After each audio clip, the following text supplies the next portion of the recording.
You can go live.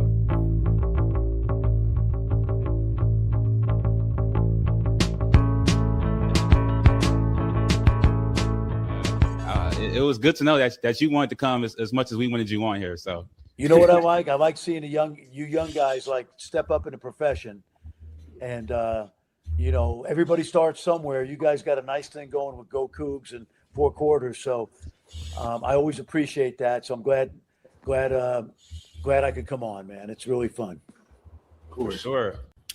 Good Thursday evening. Welcome back to Four Quarters. I am your host, Kenneth Bowman, and joined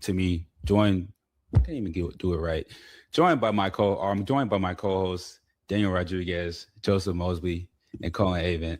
I'll get the intro right one day, bro. 6, 7. One day. One of these days I'll get it right. At this point, it's more iconic to just get it wrong every time. Yeah. Oh, y'all, hold on. Oh, what's up, man? The streets talk back. Oh, hold on, man. Hold on, bro. What's the reactions for? Hey, nah. Ain't no reaction. I'm just saying. Me and Joseph, when we were killing time, we went to this bar. They had a pretty good grilled cheese. That was pretty good. What you think about Alex Starr, Gavin? In like a Chris comparison? Yeah. You know ball. That's not bad at all. Huh? So if this program had not be where we are right now, you would still have a job. You think there would be a GoCoogs? Wait, time out. I'm gonna stop my point. Shout out Andrew. R.I.P. GoCoogs. Rest in peace, GoCoogs. Our last dono. Thank you, Andrew. Appreciate you. Shout out to Star Pizza for the sponsorship. All right, that's cool. I hear you, Cullen, and here's my argument. When people hear Houston, they think Four Quarters. Yeah. Oh, hey, honestly, we ended on that.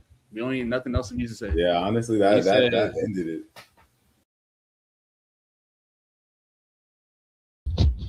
Welcome back to Four Quarters. I am Kenneth Bowman, and I'm joined by Joseph Mosbey and Sean Paul. We are 3 quarters tonight, but how is everyone doing tonight? All right. Pumped up for Friday. Yeah. Doing well, getting ready to see a couple of my brothers graduate. A couple already did, a couple of my sisters as well. Congratulations to everyone rocking the stage. Yeah, doing well. Yeah, we got a lot to get into tonight. We got some Players Era Tournament news. We got some NBA Draft Combine. What else was going to talk about, J-Mo? Yeah. First off, is anybody hungry? Oh, yeah. I know I am. Somebody send some Star Pizza? Man, some great Star Pizza. Oh. How are you doing, friend? I'm good, man. I need some Star Pizza next time I'm in Houston. For sure. Shout out to Star Pizza for being such an amazing sponsor. Mr. Mike Pittman, I know he's going to be in here watching pretty soon, if not already. Make sure y'all go to Star Pizza tomorrow to get that lunch buffet. Sean, you went to Star Pizza? I remember you was talking about it. Did you go? Yes. Okay. How did you like it? Did you enjoy it? Yeah, I enjoyed it. Okay. What'd you get? I just pepperoni and cheese. Okay, just pepperoni. That's all good. But you went to Star Pizza and you enjoyed it. That's all that matters. We are not lying to you guys. Star Pizza is a very great establishment. Go get you some Star Pizza tomorrow. Lunch buffet in the morning. And also, make sure y'all go to thecron.com and vote for Star Pizza as the best pizza in Houston. We got to get that going. We got to get Star Pizza to the finish line. Have to win that best pizza championship. Exactly, man. We got to get that Duarte stamp of approval too, man. Mm-hmm. Yeah, you know it. But yeah, we got a whole lot to get into. I guess we can start off player news about the Players Era tournament. They will be splitting it up. It will be expanding to a 24-team field, not 32 as originally anticipated. There will be a 2-week time frame. So there will be a Players Era 8 the week before Thanksgiving, as opposed to everyone playing on Thanksgiving week. And then there will be a Players Era 16 during Thanksgiving week. J-Mo, I'm gonna let you go ahead first and get your thoughts on, that new development. Just, first thought I thought of, man, it's gonna be real interesting to see a whole bunch of college students. Some of them gonna be there for 2 weeks, right? I didn't get to fully read up on it. And basketball players with a whole bunch of NIL money in Las Vegas for 2 weeks, so we're gonna see how that goes. Yeah. But anyway, regardless of the situation, it's just exciting, man. Some really high level basketball, some really good teams involved at the beginning of the season, get the season started. Really good litmus test for people like, University of Houston. What's Airfam Deanne going to look like? Or Deanna is going to look like? How is the team going to gel with a whole bunch of transfers coming in? More transfers than we ever seen. We used to maybe 1 or 2. Now we got 4 or 5, right? Just a lot of questions with the new era of what college sports is like going to be answered pretty quickly. Yeah, for sure. Definitely. I like the MTEs. I really like how college basketball has focused on really making the non-conference slate with some high-level, high-powered matchups. And then this is only great for not only college basketball, but for the players there itself. I think they're going on year 3 since it's been created. And then they have the signed TV deal with ESPN. So all those games will be broadcasted on ESPN. And then we got George in the chat. Hello, men. It's been a minute. It has been a minute, George. A long time no see. Appreciate you for tapping in. And good help for you, Mr. George. Thank you for tapping in. For sure. And then Sean Paul, I just wanted to get your thoughts on the players era, new format as well. Honestly, I think 24 teams. I think, and also spreading this 2 separate brackets. I think this will be a good thing. It's like players era, even before the expansion, it's always been a high stakes early season matchups for opportunities such as NIL and prize money. And with the extended bracket, you just get to see the best of college. You just get to see the best of college basketball all on screen, showing their worth and like why they are chosen to be at this kind of stage. Yeah, for sure. And then one thing that was real interesting about, honestly, just the field of teams that University of Houston will be placing, because they will be in the players era 8, along with Florida, Kansas, Auburn, West Virginia, Notre Dame, Rutgers, and UNLV. And U of H can potentially play Kansas 4 times in the season, and Kansas and West Virginia both 4 times in the season. So that's just an interesting development. That it really isn't something that happens too often in this sport. Yeah, and also I was going to bring up my point is, man, it's going to be some, it's just kind of I like to get a little spicy and get some hot takes, but do you think this is maybe just the general direction college sports are going in? More tournament, more exciting things, trying to get more people involved, more ways to make money instead of just regular season sports, man. It's just interesting because the players there, it might be the start of something bigger down the line, Yeah, I mean, with the MTEs, I mean, players there is fairly new. They have the Bahamas one. I think they did the Hall of Fame series last year. So I like the MTEs. I mean, I feel like maybe they might allow teams to play in more than one per year. Because once you're signed up for one, that's the only one you can play in for the whole year. So they might allow you to play in more, get some more high level non-conference matchups, and then that's only going to drive up the viewership in the numbers. And then it gets into the point, because a lot of these teams, they don't want to play the tough non-conference games. But we've seen in terms of seeding and postseason placement that those early non-conference those hold weight in terms of being placed in a certain region or a certain seed. So it's kind of becoming necessary to play these high level non-conference games. Yeah, I mean, you look last year, U of H against Tennessee. That was their first loss, correct? Yeah. And you see how that helps Tennessee further down the line with the playoffs and with their position. So it's just they're becoming more and more important, because as we get into bigger and bigger conferences, right, we're getting more competitive. The real litmus test is how did you perform out of conference? Well, we saw that the Big Ten was rolling through teams out of conference last year, and look what ended up happening.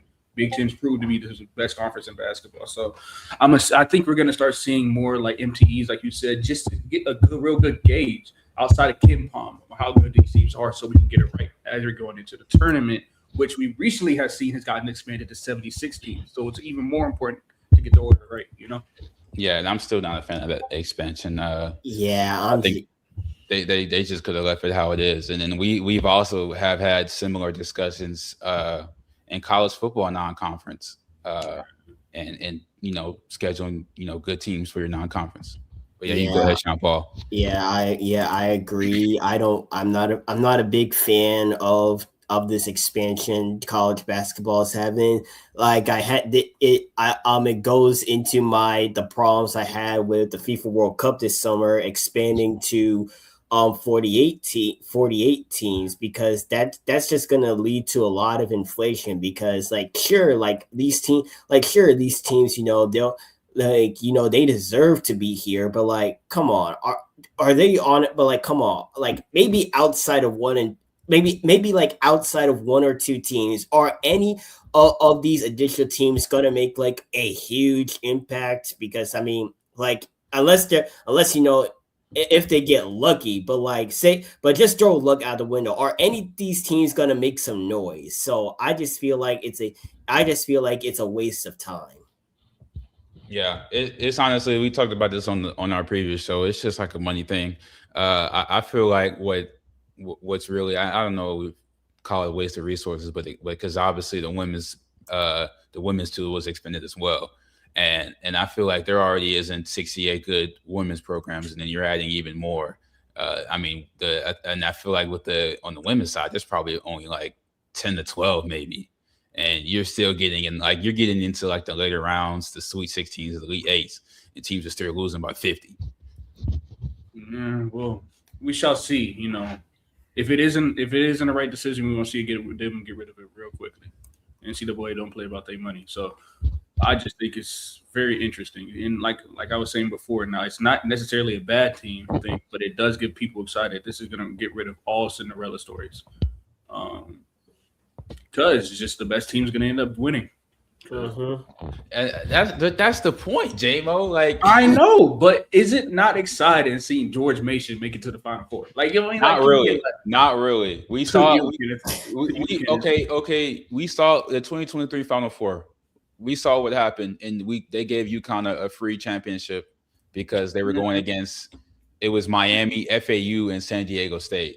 Like y'all keep preaching all. We want the expected is never exciting, bro. I think it is. The expected is never exciting. It is exciting when the unexpected happens, man. What was your reaction if it would have been someone like Shai Gilgeous-Alexander scoring 83 versus it being Bam Adebayo? I think it still would have been equal reaction. The players scored 83 points. The reaction from Bam, people were clowning Bam for like a week straight because he scored. I ain't never seen somebody get clowned for you broke a scoring record and dude is getting clowned all like. Yeah, honestly, I saw a lot of Kobe fans on like Instagram. Like some of these guys, they were losers. Like, he should have stopped. He should have passed 81. He should have stopped at 81 or like one below, to honor Kobe and all that. Like, man, if you don't shut up, records are meant to be broken. What you want me to tell me that you want me to stop at a specific number out of respect? No, I ain't doing that. I'm trying to be a history maker. I ain't doing this for him. Exactly. My quick point is when they were saying that type of stuff, like, what do you think Kobe would have did? Stop scoring? No, that's what I'm saying. You keep putting the ball in the hoop until it's triple zeros. Yeah. So going back to the comment about we want the other team. No, we don't, bro. This Final Four, this was a very great Final Four. All one seeds made it to the Final Four. I think that means something correct happened. We don't want to see the 10th seed in the was 8th it the Final Four or the Elite 8? I think it was the Elite 8. No, it was the final. It was Final Four. No, because Illinois make it to the Final Four? Were they a 1 seed? No. Oh no, they weren't. But whatever, close enough. They were a 3 seed. For all the 1 seeds, they made it close enough. So, they did something right. Yeah, I get it. I just think I like underdog stories, so I guess I'm a little biased. Yeah. I guess that's Yeah, unfortunately, yeah, it was. It's a good run for it. Was we had a good run of underdog stories, but now all with sports nowadays. With inflation of teams, make sure only the top teams get past. I guess this is the end of the road for underdogs. Yeah. Yeah. And it's like and it really, because the guys that are the good players on the underdog teams, they're just gonna leave and go to the good teams. I mean, but the thing is, now that you did this, that's not going to stop it. It's going to just make it even worse now because everybody's just only going to go to the good team. Yeah, I mean, Because the underdogs, you're not going to get the shine. You know what I mean? Like, so it's like if you want players to stay on their teams, but the thing is, like, we're also still in the middle of that reset, right? We gotta sit here and realize that, like, they're still trying to develop players, still trying to change, and we won't really see the effects of how NIL and the transfer portal and all these changes are going to come into effect until maybe 3 or 4 more years down the line when it's more set up in a position, Yeah, I mean, I feel like we're kind of already seeing the effects of the portal and NIL. And this is just like, I feel like this was just malpractice by the NCAA because they kind of just dropped it. Okay, guys can transfer. Well, first they said guys are limited in transferring. Then they said there's unlimited transfers. Now they dropped to 5 and 5, but I feel like they dropped it. They said you can do what you want to do. NIL, people can pay what they want to pay. Now they're saying, NIL just have to get approved. They're doing the 5 and 5. That they still don't have a rule for transfer. There's unlimited transferring. So it still is in the works. I mean, I feel like when they dropped this, they kind of should have had some guidelines and how they wanted things to run. Versus just dropping on everyone and always just wait to see what happens, which is never a good idea on something of this magnitude. Did like all this stuff is like NIL transfer portal. It's just getting out of hand nowadays because teams with all these players moving, like teams are rarely building continuity. Now when you're switching players like basically every season, you got to accommodate for their play styles. You maybe switch to a new style of play to get the best out of them, and that can honestly be exhausting for a coach. And not just that, man. It's impossible to develop, and commitments don't matter anymore. So if you're committing, you're really committing for a short time, man. People have been dropping out of their letter of intent. What you've seen also is like you enroll early, but then you lose your coach, and then there are people who aren't even through their first semester entering the transfer portal in the spring for football to go to a different team. That's what happened with Julian saying that Alabama going to Ohio State. It's just in a really weird state, and it's not because it's not regulated. They released a lot of things without having any intention, and now when you don't have intention, all these things are just out in the air. And now you got to, instead of being preventative, you're being protective, which is out of control. And now you're trying to rein it back in. Yeah. I remember, like, I just saw it on Twitter the other day. It was Ryan Day and a couple of Big Ten coaches talking about signing a letter of intent to be something that you stick to and you're forced to stick to for 2 years. What is your opinion on something like that? I mean, I guess they try to do it. I mean, guys sign multi-year NIL deals, and I mean, and they're still trying to figure out what are the repercussions if a guy transfers in the middle of his NIL deal. Is he gonna be in debt? Is he going to have to pay that money back? So he does. Yeah, that's exactly what happened. That's what happened with Mensa. So they're still working through that. And I mean, in terms of commitments being, not really holding any weight, I feel like that's been the thing. Guys would commit and flip all the time. It's probably more magnified now these days because of social media. And then they got rid of the spring football transfer portal, which I think was a good thing. Good. Especially U of H lost 2 day 2 DBs last year, man. That's crazy. And then, but to to their benefit, I feel like if those guys were Halsey and Keontae Scott, I feel like if they stayed at UH, they probably wouldn't have got drafted so high. So those dudes made great decisions for their careers. Keontae Scott played in the national championship game. AJ Halsey went to go play in the SEC and made a lot of money, and he just made a ton more money by getting drafted by the Indianapolis Colts. So those guys made great decisions for their careers. I can never fault a guy for making a good career move. Everything panned out for both of those guys. So salute to them. They had decisions to make. Somebody made a call to them. You want to come play here, and then they said, "All right, I'm out." It was allowed. The spring portal was a thing. They were allowed to leave, so they left. Yeah, but I think what my point I was trying to make is like I am a big believer. I do think that would be a great idea to do the letter of intent making a 2-year thing to where you can't transfer for 2 years, because I think it brings back development, which is we've seen it, man. When they're talking about quarterbacks going into the draft, they're not developed anymore, and it's completely true. Because coaches really get 3 months to work with you on your game. Yeah, that is one thing I've seen is just the downward spiral of quarterback play.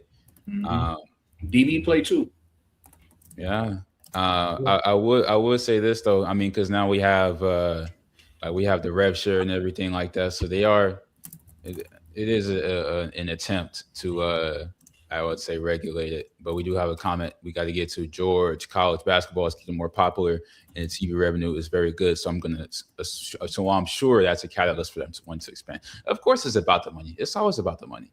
Yeah, nothing else. And then depending on how 5-5 plays out, I think not only Emmanuel, but also Milos might be eligible to return. Do you think either would actually come back? I don't think they're eligible to return. It's not retroactive, so they're not. Neither of them are going to be able to come back. Yeah. So the guy they already out there. If you're already out of eligibility, then you can't return. And also, I'm sure I think Emmanuel has already been in college for 5 years, so Milos hasn't. But even then, I mean, the roster's filled, so it's like, who's gonna get bumped off for one of those guys? I think the whole reason they released this is to prevent people from coming back from the pros and to like slow down on the red shirt rules, because you shouldn't have a 9th-year senior on any team. Shout out Brandon Mack though, you're a great player. I'm not dissing you. Class of 2019, B Mac. We love you and we appreciate your contribution to the edge rush of the University of Houston. But side note, it's kind of screwing with high school recruiting badly. That's what the effect is. People don't know this. There used to be 1 and 2 stars. Those don't exist anymore because only a certain amount of high schoolers are actually getting the chance to play college football. Yeah, it's either you're a no star or you're a 3-star and up. Yeah, but also on top of that, that's why we have stories like Trinidad Chambliss where he doesn't want to go to the pros because he had to earn his way up. He did. He earned the money. He's like, okay, I'm just going to sit here. So honestly, that's things I need to get out. Go ahead. Especially in the weak quarterback class, I feel like Trinidad Chambliss should have just went ahead and declared. He should have declared. Like, come on, Trinidad. You need to go where the big boys play, and this ain't it. Man, y'all saying that, but he making the right move for money. I mean, it is a money thing. Ole Miss is going to continue to pay him. I mean, yes, it's a money thing, but like if he's making that much money, there's basically no incentive to go pro anymore. I mean, he could just basically retire then and there. Yeah. So that's why, and that's why they're trying to, limit on how long these guys can actually stay in college. Don't hate the player, man. Hate the game. Yeah, honestly, they're utilizing the system to their benefit. And that's like one thing I feel like NCAA, and it's just they kind of just flipped it on this head. I feel like I've said this before, but it's like it was very like team coaches admin friendly. Like everything was the coaches can jump ship when they feel like the coaches can sign these big contracts. The players couldn't get anything. So now they flipped it on its head. We're going to let the players do whatever they want to do, and I feel like that's not the way to go either. Yeah. How would a 2-year commitment with the letter of intent be enforceable with NIL rules? Is there a committee that would vote on that? Isn't that what they have the college sports committee? But that's just for like NIL and all that stuff. It would be an NCAA mandate. Basically, they're trying to get that to where when you commit to a school for football, I think this is specifically football, you have to stay for the first 2 years so they're entering the portal. JMO sources. It was on Twitter. It's the Big Ten coaches trying to work on it because them they were all really big on developing. That's gone out the window now that Indiana did what they did. My thing with the transfer portal, I feel like as the years have progressed, people talk about how it's eliminating the high school recruitment and all that stuff. Honestly, I feel like the portal method, building your team through the portal every year, is not sustainable. I feel like it has brought back an emphasis on high school recruiting and relationships. And I can honestly cite the U of H program because they're building through the portal. They're filling in they're making around the margins move in the transfer portal. But then they're also still emphasizing actually going out to schools and recruiting and building relationships with high school players that want to come play for U of H. So I feel like it's kind of, you have to do both. You have to use the portal. You have to use NIL because every offseason, there's going to be immediate needs on your roster. So you're going to have to go in the portal. You can't just recruit high school guys. But then on the same side, you need the high school guys. You need the development. You need the guys in the farm to come up when they're ready. And honestly, I can just look at Colorado. I think Dion, I think he has to prioritize high school recruiting because you can't just keep pulling out the portal every year. Just because a guy leaves and you go get a guy in the same position as him in the portal doesn't mean the team's going to be the same way. You have to recruit high school players. Yeah, because sometimes these getting like portal players are right, but sometimes they can be like short-term fixes. They don't stay around. Like most of the guys I see, they're either in their junior or senior year, so that's like only 1 to 2 years. Houston last year. I'm thankful. We got Tanner Koziol, we got Dean Connors and all that. But it's basically kind of like a long-term DVD rental you get from one of those Netflix stations. Yeah, I mean, I agree but disagree though, because then you also look at people like Ashton Porter, who's only really played at Oregon for 2 years. He's coming back and he's a redshirt sophomore, correct? So he has a lot of eligibility. And the thing is also they're doing a great job of finding these players before anybody else does. So the high school recruits they are getting are rising up the ranks quickly, man. That's what happened with Keyshawn too. Yeah. And so it's a mixture of both where high school recruiting matters. And so what you're seeing is, we're seeing a rise of high school recruiting again, especially as all the people who are in the transfer portal are now going to be out of eligibility. That's another thing that people aren't talking about. We're gonna see a lot of cool things start to happen. I believe in recruiting is gonna return. Now, my question is though, what does that look like for all those teams that were trying to buy teams like Texas Tech? Instead of trying to build rosters together, because I think the most underrated part about all this is chemistry. You can have the best players of all time in each individual field, but if they don't like each other and they don't play together, they're gonna be terrible. As simple as that. What I mean? Chemistry. And just with that, you can never predict how a team is going to gel, but that's what comes in with having an established culture. If you have guys that are bought into the culture of the team, then I feel like simultaneously they're going to like each other. Because everyone, and even if they don't, they know everyone has a similar cause. Everyone is pushing for the same thing, the same goal. So if you have that overhead culture for a team to abide by, I feel like it really won't matter what each individual's personal feelings are for each other. They have a main goal at hand, and that's just why I like to coach. Cite Coach Fritz. He has culture that he's established. He has a style of football that he wants to play. He has certain type of guys that he likes to recruit, and he has a lot of connections. So people are coming to play for Coach Fritz. They're coming to play for the University of Houston. And yeah, for sure. Culture wins championship. Talent wins games. Go ahead. Will the 4 quarters stay the same this coming season? Yes, we will be. Yes, 4 quarters will be our returning normal cast. Joseph, me, Cullen, and Daniel. We might have some subs here and there, but for the main part, we got the nucleus. That's what it is. But today we got Sean Paul. And we apologize. There was some difficulties with our other co-hosts, and they're not able to be. But 4 quarters will be returning not only for next season, but also for the off season this summer. In the fall, we're gonna have some plans. We're gonna try to develop the show because we are very grateful for the blessing of this platform that it is. And we're gonna try to do as much as we can with it. For sure. Yeah. What was we going to get into next? NBA Combine. Ooh, Ooh, yeah. Wait, before that, because we mentioned the Trinidad Chandler story, I kind of want to talk about. Yeah, let's get into that. Ole Miss, man. What y'all think about this coming out? Honestly, I've seen the chatter about it. I haven't really read too much into it.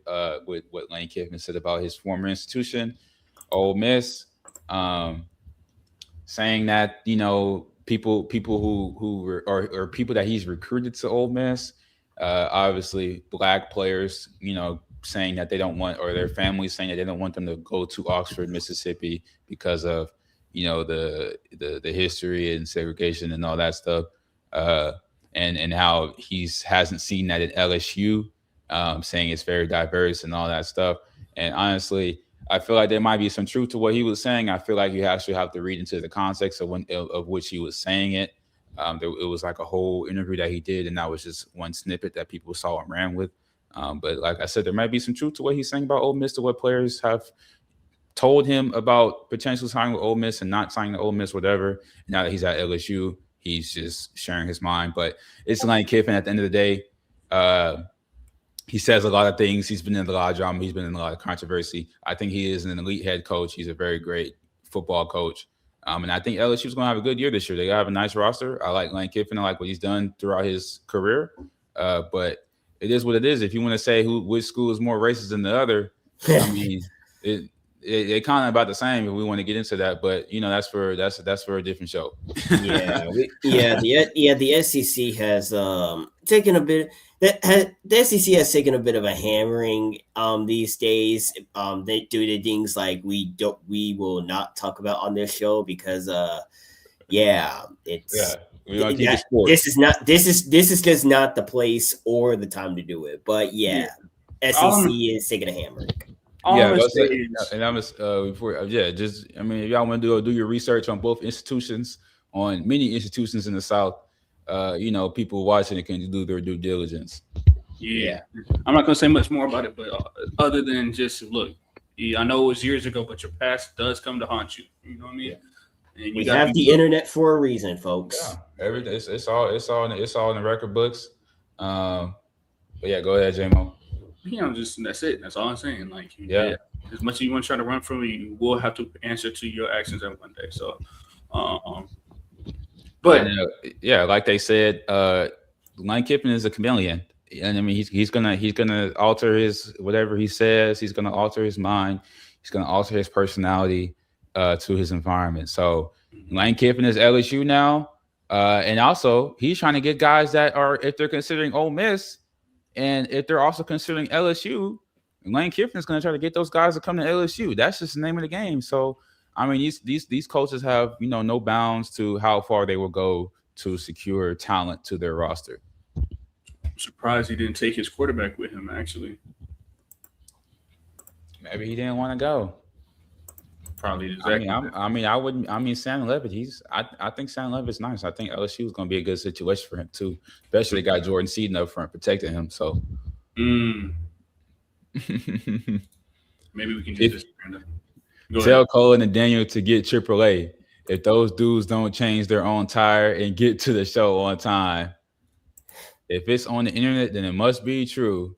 Yes and no, George. Yes and no, George. Sean, I love your work with Sean. I love your work with Cougar Sports. Motion. Oh, thank you. Thank you, Smith. Motion. Reporter of the year. Sports reporter of the year, Sean Paul. That is, yes, yeah. Hey, I got it last year though. Don't forget, Sean Paul. Yeah, hold on. I have the trophy. Hold on a minute. I got the hard word too. Don't forget it, Sean Paul.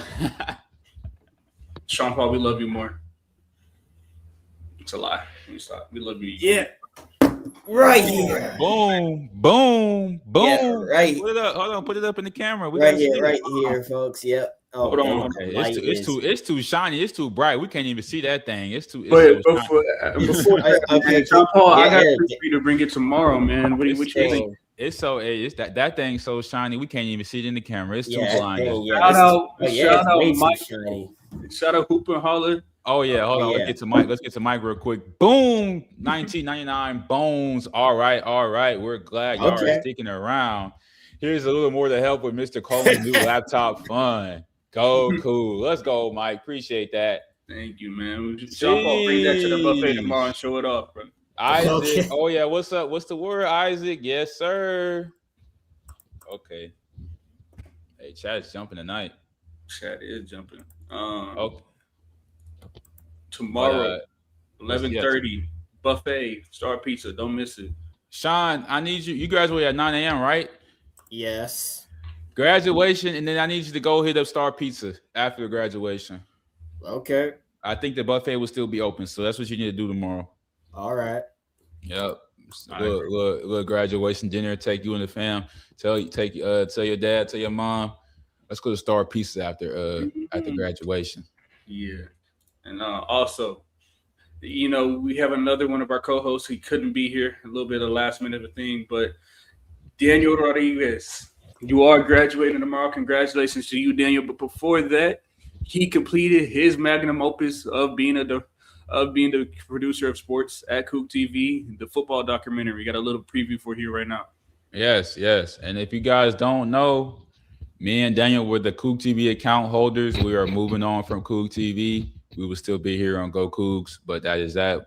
Lyndon, J-Mo, and Cullen, they will be at the helm next year running the Coog TV coverage. So they're going to be even better than we were. As much work as we did, they're going to do 10 times more. And so like I said, Daniel dropped this little buzzer beater on us. He will be dropping the football documentary coming soon on the Coog TV YouTube account, and we got a little trailer to show y'all. It may not mean nothing to y'all. As you walk down that tunnel, man, you look to your left, you look to your right, and you understand why we do what we do. I want it forever mine, ever mine, ever mine. The world will know your name. Last name ever, first name greatest. 79 years, 30 bowl games, 15 first-round draft picks. Let's go. 11 conference championships, 10 All-Americans. Make it 9! Marcus Jones! 4 college football Hall of Famers, and 1 Heisman Trophy winner. Houston Cougar football has enjoyed great success featuring exciting offenses, and it all started thanks to one coach back in the 1960s. A coach by the name of Bill Bowman. I want it forever mine, ever mine, ever mine, ever mine, ever mine, ever mine. Yeah, chat. There we go. Yeah. So that is dropping very, very soon. I haven't even seen it yet. I do have the file. I will be watching that real soon. Shout out to one of my former professors, Mr. Trupriano, for the narration. We got Jim Nance on there. We got former UH wide receiver Linnell Bonner. So it's gonna be tough. It's gonna be tough. Y'all make sure y'all tap in when it drop. Yeah, man. I ain't gonna lie to you. He cooked with that one. Facts. It's so crazy. Yes, Isaac, we will be there. Hey, low-key, I'm gonna pitch an idea to you real quick. Live on stream. 4 quarters watch party? Like on stream or just in general? For the doc. No, we watch it together. No, we're gonna have a no, Daniel already said we're gonna have a watch party for it. Hey, I'm down. Let's do it. Yeah, he just so we're gonna get that set up. Mm-hmm. Obviously, whoever will be invited will be invited. It's not my show. I am in the credits though. But we're gonna drop that real soon. Y'all gonna see it. It's fire. Yeah, man. Sean Paul has the effervescence beaming off that award. Congrats, buddy. What's the effervescence? I never heard that word. I don't know, man. George Rivera with the big words. That's that UH class 2003 education right there, baby. Yeah, got us stumped, man. On God. Hey, Sean on the pod. Yes, sir. Alicia in the chat. Let's get it. Thanks, Alicia. Yeah. I've been watching Cougar football since Andre Ware and the Cougs playing in the Astrodome. Go Cougs. Yes, this will be a great watch when that documentary drops. Speaking of which, man, I hope the Texans are planning to renovate or move stadiums. I hope in part of that they do something with the Astrodome. Dude, you need that word in your next story. Yeah, Sean, put this on there. Yes. We're going. I'm about to Google that. All I'm seeing is apparently this has something to do with science. Effervescence refers to rapid escape of gas from a liquid resulting in bubbling, fizzing, or foaming. This is some chemistry type of stuff. Okay. Yeah, there we go. But all right, this is some chemistry type of stuff. All right. J-Mo, you said Astrodome. Man, I know I'm not a native Houstonian, and I know the Astrodome has, holds a lot of sentimental value in a lot of people that are from this city. But man, y'all just gotta cut it, man. It's not coming back. It's never gonna be what it was. It's not coming back. Just get it out of here. Honestly, that can be the site for the new NRG or something, man. Because the Texans need to upgrade. They should just tear down SoFi. That's essentially what you're saying. Bro, come on, get serious. Astrodome is not SoFi Stadium. Can we be serious, dude? Yes, come on, it's not SoFi. Right. It was the first dome. It was the first dome. It's a piece of history. First dome, first whatever, bro. That thing is it's wasting tax dollars, bro. It's never gonna get renovated. It costs too much. It's just wasting space. Y'all gotta.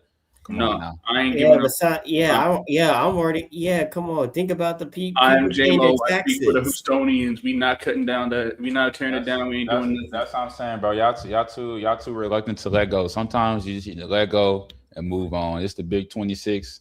Astrodome is not coming back. Like that Elsa song on Frozen. Oh. Let it go. Yes. Let it go. Come on, Sean Paul. We might get copyright. Don't say too many words. All right. No. Disney is watching. I mean, I think we're already cooked from the Drake song, bro. Oh yeah, Iceman. Dropping recorders live at the Dome new studio. Hey man, if y'all can donate some money so we can get into there, we can cut out a little corner for our show, man. Y'all send the donos and we can get that going. I don't even think they'll let us do it in the CSM with the U of H, so it's cool. We on the way up, man. When we up, we don't hear nothing from y'all then. You know what I'm saying? Just stay on that side. You know what I'm saying? Hey, stay on that side. Everybody stay on that side when they switch up. It's cool, bro. But yeah, man. Yeah. So NBA Draft Combine. Yeah, boy. Chris Snack. I'm gonna start off with Big Snacks, Big Chris. He has impressed a lot. The social media has been raving about Mr. Christopher. 6'10", measured in at 6'10" and a half, 7'5" wingspan. But we already knew that. Honestly, I think Sanak grew because I feel like when he got to UH and they measured him, I think he was only like 6'9" and 3/4. So I feel like he might have gotten a little bit taller, but 6'10" and a half, 7'5" wingspan. He has the longest wingspan in the combine. We got to see him today. They posted some clips on IG, him hitting some dunks. He hit like 5 dunks in a row, just doing windmills, just doing crazy stuff. I think his stock has definitely risen in these couple of days in the combine. Yeah. He did grow. I think his wingspan got a little longer too. I think it stayed the same. Oh, I thought they said he was 7'2" wingspan. When I talked to Chris last summer when he got here, he said he had a 7'5" wingspan. So I'm just going with that. Okay, well, regardless situation, his stock is rising. Not just from that, he shot a little better than I think people expected it to, and he's a lot more athletic than people thought that he was too, because he ran pretty fast too on the 3-4 sprint. Yeah. Which is has his stock rising, man. I still think that OKC will be like the perfect fit for him. I've been saying the same thing. I think OKC can get him at 12. That would be good for Oklahoma City. They have 12 and 17. So yeah. So I mean, I think either way, I like seeing that going lottery. When we had Fran Fraschilla on here, he had Sanak being a 12 to 15 type of guy. I think I can get down with that. Yeah, same here. No, I will say this: Kingston had an up and down week, but ultimately, I think his stock rose. Yes. I think people are not. I'm gonna be real. He just turned 19. Like that kid's gonna keep growing a little bit more too. Like don't really care. All they care about. He came out there. He shot with the ball really well. He's stupid athletic, and he's arguably the best defenders of all the like star point guards out there. So, really excited to see where he goes too. I think the thing with Kingston, I feel like people are trying to shove him into that small guard box because his measurables came back, and people are shocked because of his wingspan. Obviously a guy that's, I would say that he's in contention with on a draft selection is Darius Acup. He had a little bit better measurables, and I think Acup had a better year than Kingston scoring wise. But all around, I still like Kingston as a prospect. But I think overall, this is probably throughout the year, I always thought Darius Acup would go ahead of Kingston. But with Kingston, people were shocked about his measurables. He has short, the 6'3.5" wingspan. He measured in at 6'2.5" height wise. And also, people have to remember, these guys are not playing without shoes. So Kingston's probably about 6'3", 6'3.5" with shoes. So it's not that big of a deal. And then it's like Kingston, he's an excellent defender. He played for U of H.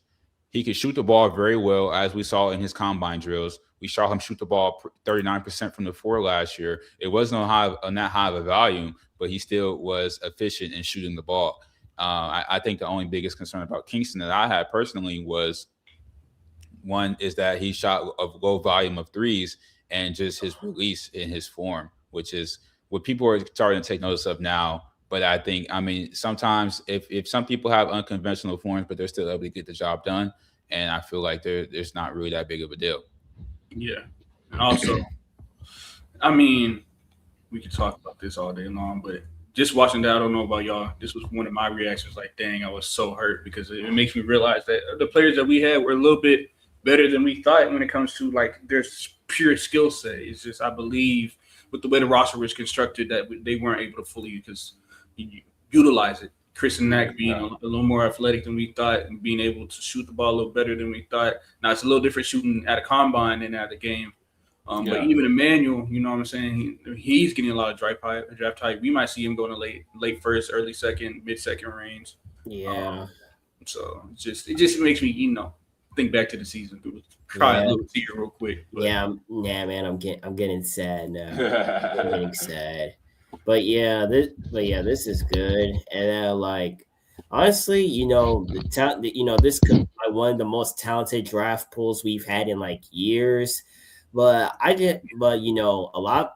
Wizards with the number one pick, they can go plenty of different ways. I still think they should lean towards AJ. I think AJ DeBosta is going number one over Darren Peterson. I feel especially bad for the Pacers, because all that tanking, and it resulted in you getting no picks. Go Clips, baby. None at all. Go Clips. So I mean, honestly, I feel like it is like it's a pros and cons. I feel like you can feel both ways about the situation from a UH perspective, because we had these talented players in Chris Sinak and Kingston Flemings, and this is a very stacked draft class. So I can say, from the U of H perspective, it feels good to say that we got to cover guys of this caliber of talent, and they're contributing to the level of talent in the draft class. It's not like, these guys are going to go, like, these are 2 lottery picks potentially, and Kingston can really go in the top 6, top 5. And back to what you said, J-Mo, about their guys are showing that they're more talented than what they were anticipated, or what was shown on the floor. I feel like we saw every bit of Kingston's game. I think that we could have utilized his athleticism more, because he is very bouncy, and that's what people are talking about, his measurables. He can still jump out of the gym. The wingspan doesn't matter when he's jumping over dudes, dumping on people. With Chris, Chris was a role player. I feel like, if you go back and watch, go ahead. Yeah, if you go back and watch his Link Academy tape, he was a guy that I saw as a very athletic type of big man. He can take guys off the dribble, and then just the lack of inside game or that he displayed this season, he still was very good all around in other areas of his game. Like, he was great in the mid range. He's an all right. Just from what he showed in college, he was a pretty decent 3-point shooter. He was, I would say, a little bit below average, but when he could set his feet, he would hit it every time. For sure. The thing with Chris, and I think I've said this, he doesn't have, so like when he people will leave him open, but he doesn't have a quick enough release to really be a true pick and pop. And I think in an NBA team, like especially a team like Thunder, is going to work with him to better his form, better his release, because he has a nice form. He can knock down the 3 ball. It's just about the quickness and the speed of his jumper to be a true pick and pop big. And I feel like we tried to utilize him as a pick and pop, and that just wasn't his game yet. And then obviously we know what he can do on the glass. He was an elite rebounder all year long. He had crazy rebounding numbers throughout the Big 12 tournament and in March Madness. Welcome to the show, Daniel. Wait, hold on. Oh, Daniel. Hey. Welcome to the show. He's back. What's up, fellas? Welcome back. What's the word, Daniel? Talking Everything about it off good? stream. Okay, off stream. Yeah. I mean, yeah, we kind of got through everything, but we talking about Job Combine now. Everybody just pray for Daniel. That's it. Pray for Daniel. But all I'm gonna say, and I was gonna talk about with the Christian acting, but not just him. But I think E-Man. I was more so bringing up them two, right? They were a little bit better than we thought. You know, Kingston, he went from being a guy that was supposed to return to being a lottery pick guarantee. You know, what I mean, I wasn't really mentioning him, but would have loved to see E-Man. Yeah, I was talking about E-Man. Like, imagine if we really got to see him fully off ball, just running behind screens and stuff like that. JoJo setting the screen, getting him cleared up. I think we would have saw a lot more production from E-Man, a lot more freedom from him on defense too. It's just, but you know, the season happened the way it did. Kelvin Sampson ball is Kelvin Sampson ball, and he's a Hall of Fame coach. I can you can't rewrite the season. And I kind of agree with you. I kind of agree with you on that. I thought we would see Emmanuel and playing more similar role that LJ Cryer did last year. You know, with the off-ball movement and the, you know, ready to catch and shoot type of guy, and you know, less on ball than he was this year. And then Emmanuel still had a hell of a season. I still think he was one of the best defensive guards in the country, if not the best defensive guard in the country. He's a hell of a shooter. He can pull it from anywhere. And I think he can be a late first in this draft. And I've said that on this show before. I think bare minimum he's a mid-second. Yeah. It's prime Rockets range. Yeah, I mean, I like him, and honestly, he's gonna have a great NBA career. No matter what team gets him. I agree. I think we got a comment. I agree with you. I watch games, and I played 3 times in the Astrodome. But yes, tear it down. And I am a native Houstonian. All right, bro. Yeah. From Houstonians, don't tear it down. From the George Rivera himself. Yeah. No, it's time. It's time to go. It's time for it to go, Joseph. No, it's time for it to go. You know it, and I know it. I love you, George, but I think it's too historical. I think it could be revamped into a sports book, the greatest casino in sports book. Oh my god! That honestly, casino money is going to be the only thing that will bring back the Astrodome. Tillman just bought the Caesar's Palace. Well, Caesar's Palace is not allowed to operate into the Texas, so we will have to wait. They got to change the law first, but yeah. What did you say? Oh, did y'all say no? He said that. That's what he said. That's what George came. I mean, yeah, I was stuffing my face with grilled cheeses. He was actually eating Star Pizza. Somebody send some Star Pizza. Oh, how are you doing, friend? I'm good, man. I need some Star Pizza next time I'm in Houston. Had to sneak in some promo. Yeah. Imagine a grilled cheese Star Pizza. Isn't that just a cheese pizza? Yes. But with like another cheese pizza on top of it. You know what I mean? Like just that would be like a cheese deep dish. Yeah. Yeah, but you need like a layer on top, like a layer of breading on top. Interesting. I don't know if that'd be very appetizing. Honestly, I'm not the biggest fan of a deep dish. But, no, deep dish is not it. Yeah. Oh, what's wrong with it? Whoa! What's wrong with deep dish pizza? A lot of things. First, it's not a fan. It's too cheesy, and then like the moment it hits your table, dude. Like, let's say you get the food and you're like, okay, I'm gonna go wash my hands real quick. You come back, it's already cold. It's like so thick. It's not. I mean, I'm sure Star Pizza has some fantastic deep dish, but for me personally, it does have fantastic deep dish. Yeah, I'm not a deep dish guy. I stick to like normal pizza. Well, you guys are missing out. Well, Sean, after graduation tomorrow, you can go hit our pizza and get you a deep dish. Amen. Yeah, I'm good with that. Yeah. I like deep dish pizza. I'm with you, son, bro. You got to get it from the right spot, though. Yeah. Oh, yeah, and we showed the football trailer. Really? Yeah. Awesome. Yeah, finally done. Finished it yesterday. Yeah, from the man himself. We just talked about how you hit that crazy buzzer beater to get that documentary in. Yeah, it's been a journey. I'm glad. I'm glad it's done. We'll probably release it in a couple of weeks. I want to try and build some hype. But yeah, should be on the way soon. I'm excited for you guys to see it. I know, like, you hear we've been working on it for 2 years. You probably think it's like a multiple episode thing. Don't be underwhelmed. It's only 20 minutes long. But between one person and then scouring the web for all that footage, it definitely took some time, especially with everything else we've been balancing through the school year. But we put our heart into it. That's one thing I can promise you. I really hope all the viewers enjoy it. Yeah. Go ahead and tell us about how the process went, Daniel. I'm gonna give you the floor to talk about it. So it actually started almost 2 years ago exactly. I became producer at Coog TV 2 years ago, a couple weeks ago actually. And once the school year started and I was able to get a team, one of the goals I kind of set for myself and really for Coog TV is I wanted to do a sports documentary because there was always like rumblings about that, but that was something that had never been done. And then prior to that, I've never directed anything. I've never made anything, that lengthy or that big. I've never like made a documentary. My fault. Keep going. Just keep going. It's the biggest project I've ever worked on. So it was really something that I wanted to challenge myself by doing. So once I got a team around me, we started on the process. The first year, honestly, was really just writing it, getting together once a week for 45 minutes to an hour whenever we could, writing it, trying to find some footage, just trying to get the overall theme of it created.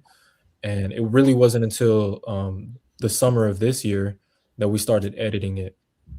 And the editing process was a whole nother year. And that's because we really only got the opportunities to edit during the summer a couple times a week. But once the school year started, we were editing close to twice a month. Like, it was just really hard for myself and Ben Scow, the other chief editor of the film, and Tesneem Monib, for all of us to kind of get together and execute the vision that we had for it. But like Kenneth said, buzzer beater 2 days before graduation, we got it done. It's going to come out, and I'm so excited for everybody to see it. And I'm really appreciative of kind of the initial reception that we got in like all the comments on Coog TV, and then some DMs I got and some personal messages. Like, I'm excited that you guys were actually looking forward to it and waiting for it. That really means a lot to me, so I appreciate it. Yeah. It's about damn time. It's about time, boys. Yeah, man, y'all cooked with that one. Man, I don't care what anybody said. Y'all did a fantastic job. Thank you. Sean, Kenneth, are you done? I did not watch it yet. Okay. Watch Sean, party. Are you done writing now that you are graduating? Come on now. What type of question is that, right? I'm out. Cougar Sports is not from U of H students. That is our own publication. Come on, Sean. What type of question is that, right? Man, get them right, Sean. Get them right. Okay. What type of question is that? Alex, okay. Look, look, I'm not done writing. All right, I am still going to be writing content. I got a whole doing some things. Still going to be writing for Cougar Sports. Gonna write some stuff about the upcoming World Cup. So no, this will not be the last time you see me writing an article. I am in this sports journalism gig for life. Yeah, let them know, Sean. This shit don't stop. Just like Jacob Fatu. It's all gas, no brakes. Oh, yes, sir. Yes, sir. Which team are those two dudes in front of Milos on the screen background? They look like they're wearing West Virginia. They had some interesting unis that they wore that day. Yeah, they really did. Speaking of Milos, can we do this real quick? Now we've talked about the NBA draft and combine performances. Where would you like to see the 4 major U of H players who entering the draft end up? Team-wise? Okay, hold up. So let me see. So obviously Kingston's going to be the first. Is going to be the first. Going to be the first Cougar. So this is a tough choice. I think Kingston goes to Sacramento at 7. I would like that, so I can go pull up on Sacktown Sports and watch Kingston.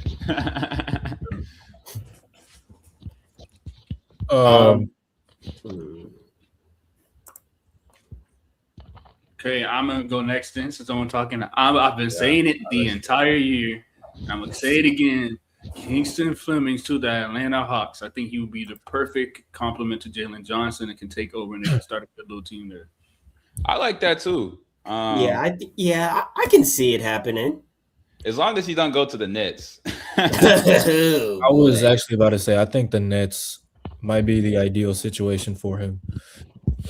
Not as in like the people surrounded by him, but I think for his stardom and his career trajectory, I think getting to a team where he can be the core, where he can be the, I guess the main building block, I think that would do wonders for him. I think he can absolutely lead a team on his own.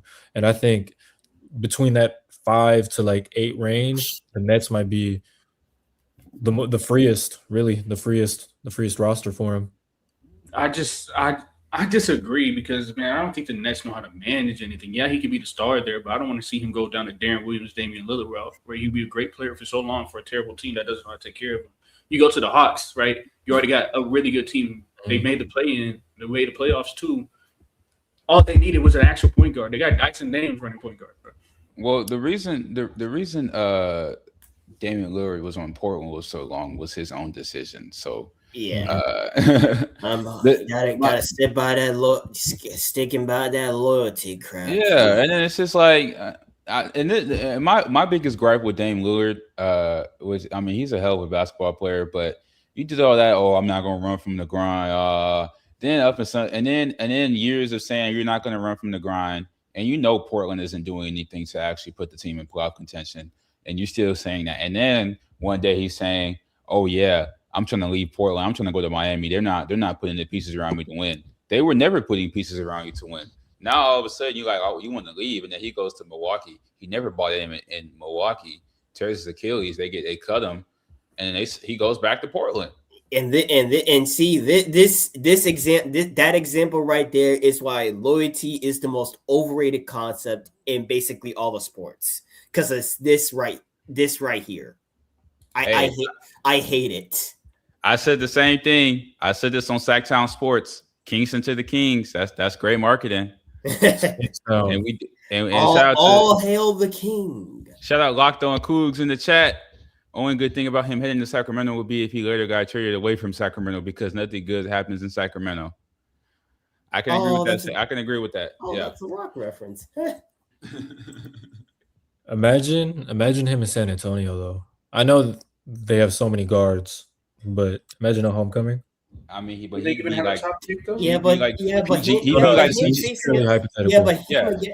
him facing us Houston Rockets, no, he wouldn't see the floor at all if he played for the Spurs. This is really hypothetical. Imagine. I mean, who would he replace? I mean, De'Aaron Fox. If that happened, they would have to trade De'Aaron.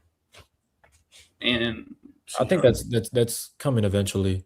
No, but I mean, imagine Dylan Harper's not there. Imagine De'Aaron Fox isn't there, and they are looking for a guard. Imagine Kingston next to Wemby. Home. Man, imagine Kingston next to Jabari Smith. Gotta think. Hey, he's a playoff riser. I don't want to hear any Bari disrespect. I like my thing on Kingston, and I said this. I think right now Kingston does not give like a face of the franchise type of player, like to really like. I mean, not even marketing wise, just on how he plays. I feel like Kingston would be a very good number 2 next to another like a franchise superstar or another rising young player, but I don't see him as being a guy that can lead your franchise. And I mean, I think somewhere down the line he can be that type of guy. I don't see it right now. I see him going down the Tyrese Maxey route. Come in, drafted. He's in the face of the franchise, but he develops into one. Yeah, and even then, Maxey. I mean, Maxey still has other pieces around him too, though. Like I wouldn't say he's the face of Philly right now. It's still Embiid. I mean, Embiid didn't really play this year. Maxey led the team. Yeah. Embiid didn't play that much this year, but it's still like Embiid came back off of like that surgery and dropped 30 and helped Boston get over the hump helped Philly beat Boston. You're right, but I mean that we shouldn't discredit what he did during the season. Maxey is for sure. I like Maxey. He's a great player. Yeah.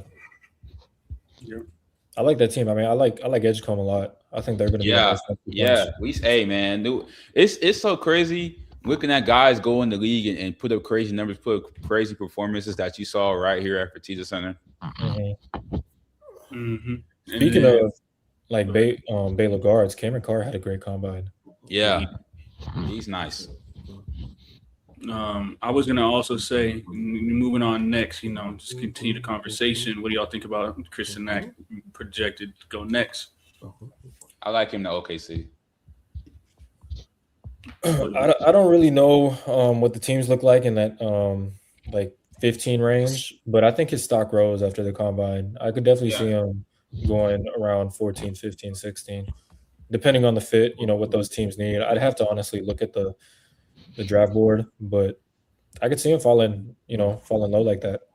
Yeah, I'm going to tell you right now. So the NBA draft for 2026, 11, let's start at 10. 10 is Milwaukee, 11 is Golden State, 12 is OKC, 13 is Miami, 14 is Charlotte, 15 is Chicago, 16 is the Grizzlies, 17 is OKC, 18 Charlotte. Yeah, could be tough. Yeah, I was going to say, I definitely think I can see him going to Chicago as well. I would say my dream scenario. Honestly, I like Kingston falling to the Clips at 5. But I would say honestly, my dream scenario would be A-Cup going at 4 to the Bulls, and the Clips draft Caleb Wilson. Yeah, I don't think Caleb Wilson's falling past 4 though. I don't think so either, but I think he goes 4. I mean, he might go over Cam Boozer. I think he might go 3. I think he fits Grizzlies team better. But even then, I mean, if the Clippers get Cam Boozer, I would be fine with that too. To be honest with y'all, I don't know why, but I can just see Darius Acuff in a Bulls jersey. To me, that just makes too much sense. Yeah. That was my day one prediction. Him on the Bulls, yes. Yeah. So I mean, regardless, if Acuff goes 4, I feel like the Clippers get one of Cam Boozer or Caleb Wilson. You think Cam Boozer falls out the top 3? Yes. If he could, if Acuff goes 4, one of Cam Boozer or Caleb Wilson is going out of the top 4, because it would be obviously AJ's going number 1. I think Darren Peterson goes number 2, and I like Darren Peterson to the Jazz. And then 3 is the Grizzlies, right? So they're gonna get Caleb Wilson or Cam Boozer, and then 4 could be Caleb Wilson or it could be Acuff. I like the Bulls taking Acuff at 4, and then you have Caleb Wilson or Boozer right there at 5. Well, let me ask you this: Star Pizza. I love cookies. Let's say you are a GM and you are in that situation where you're picking either 3 or 5. Who are you taking first, Boozer or Caleb Wilson? Because I know my answer. Caleb. I like Caleb. I'm not gonna lie. I think throughout the year, I feel like people have Boozer over Caleb Wilson, but after this combine, after this process, I like Caleb. I mean, Caleb had great numbers last year too. I'm sorry, I kind of broke up. What were you asking? All good. Let's say you're a GM. You're positioned at the 3rd pick or the 5th pick. You're deciding between Cam Boozer or Caleb Wilson. Who would you personally take?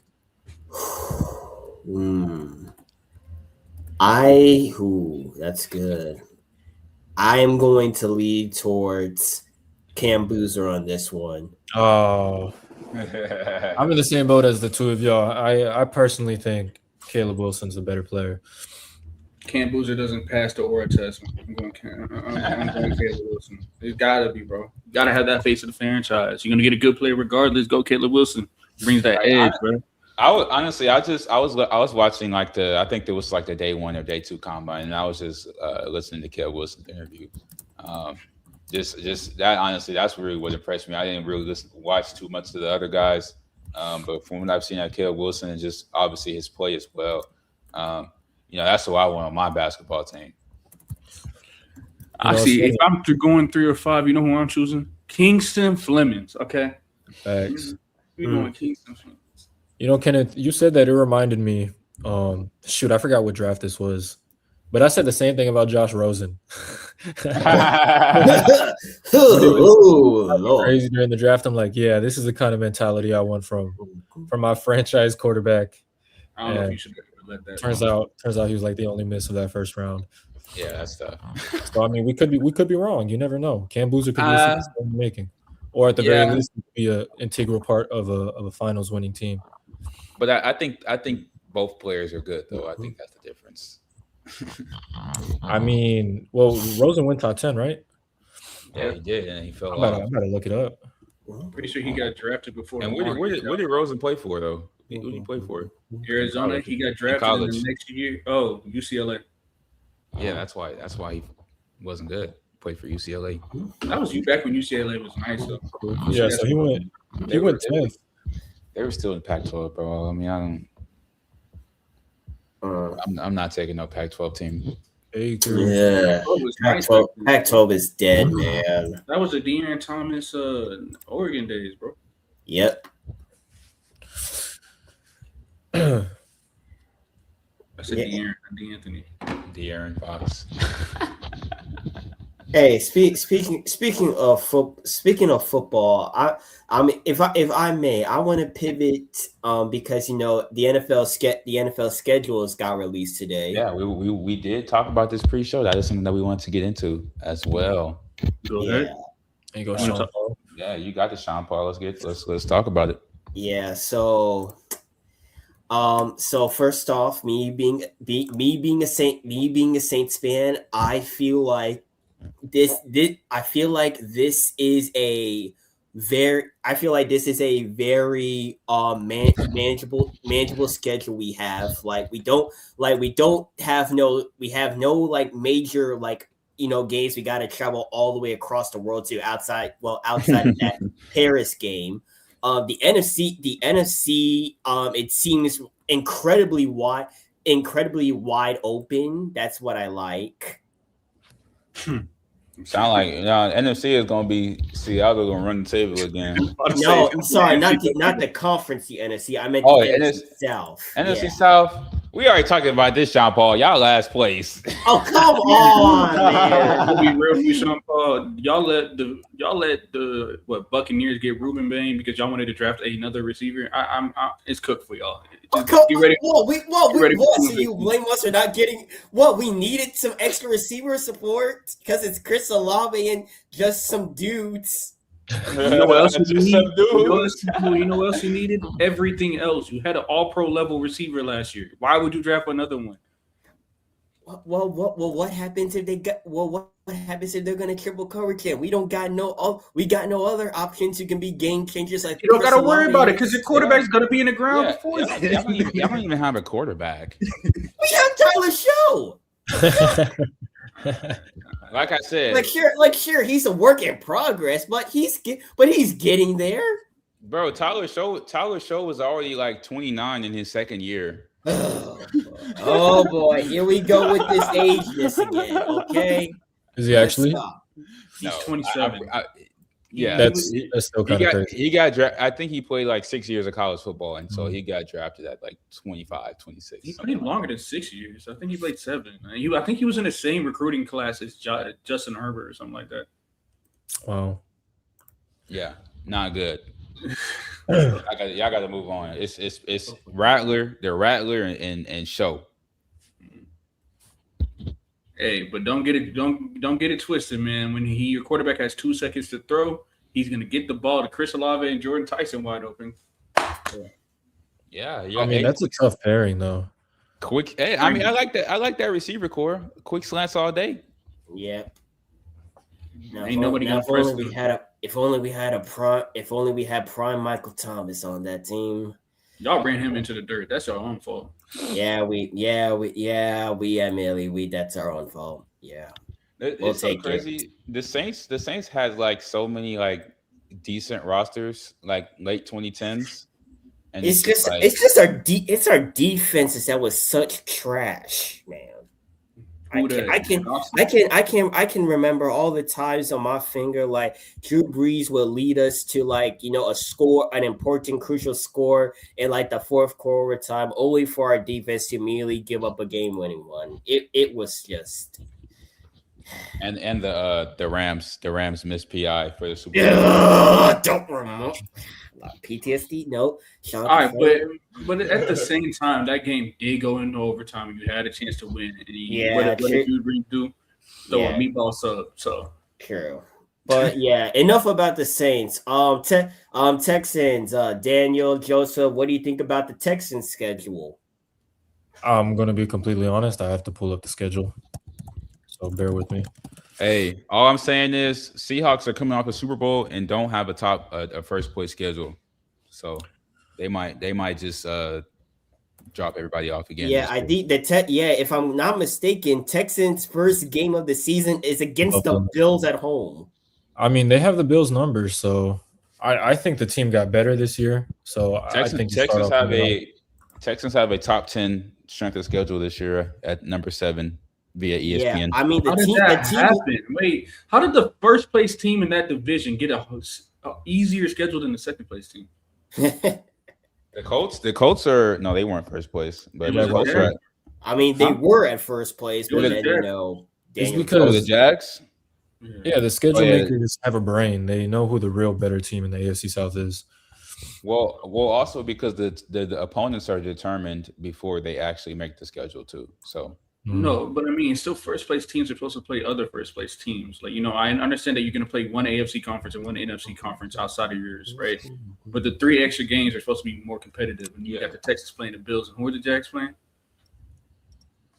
Let's look at this. Jags have the 11th. They're playing the Browns. All right, bro. let's be real. Hey, Shadur. That is the weakest Pro Bowl quarterback since Taylor Heineke. Taylor Heineke or Tyler Huntley?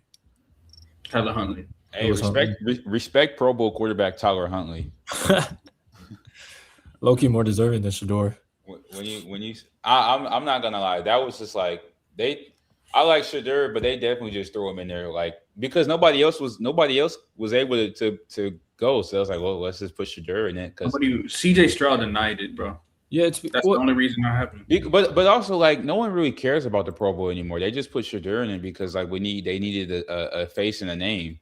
Yeah, but he wasn't their first option, and everybody else just denied it. So that's just like, well, let's just give it to Shadur. Why not? I mean, I'd rather Shadur make it if nobody else wants it than Jarrett Stidham.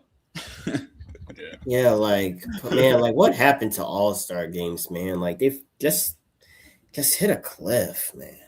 It lost all of its prestige. It's not respected by the players anymore. Yeah, they only care about it's only AP All Pros and all NBA teams. Yeah, which is a shame. Because at least for me, like especially on the defensive end, I really value Pro Bowl appearances in terms of accolades. But for quarterbacks, like it's meaningless. Yeah.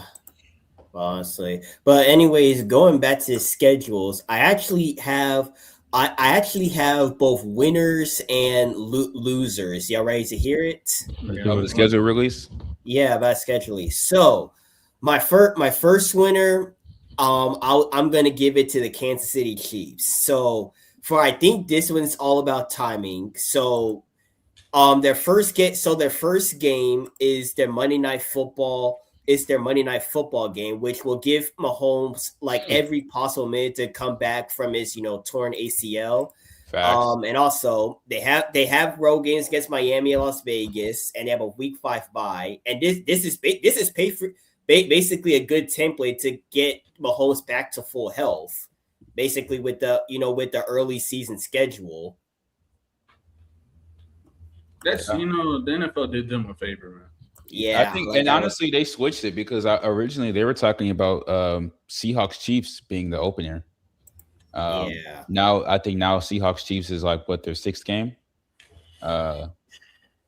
At Seattle though, that's gonna be a good game though for sure. Yeah. I already talked about the Saints and my last winner. Now hear me out. The New York Jets. Now hear me out.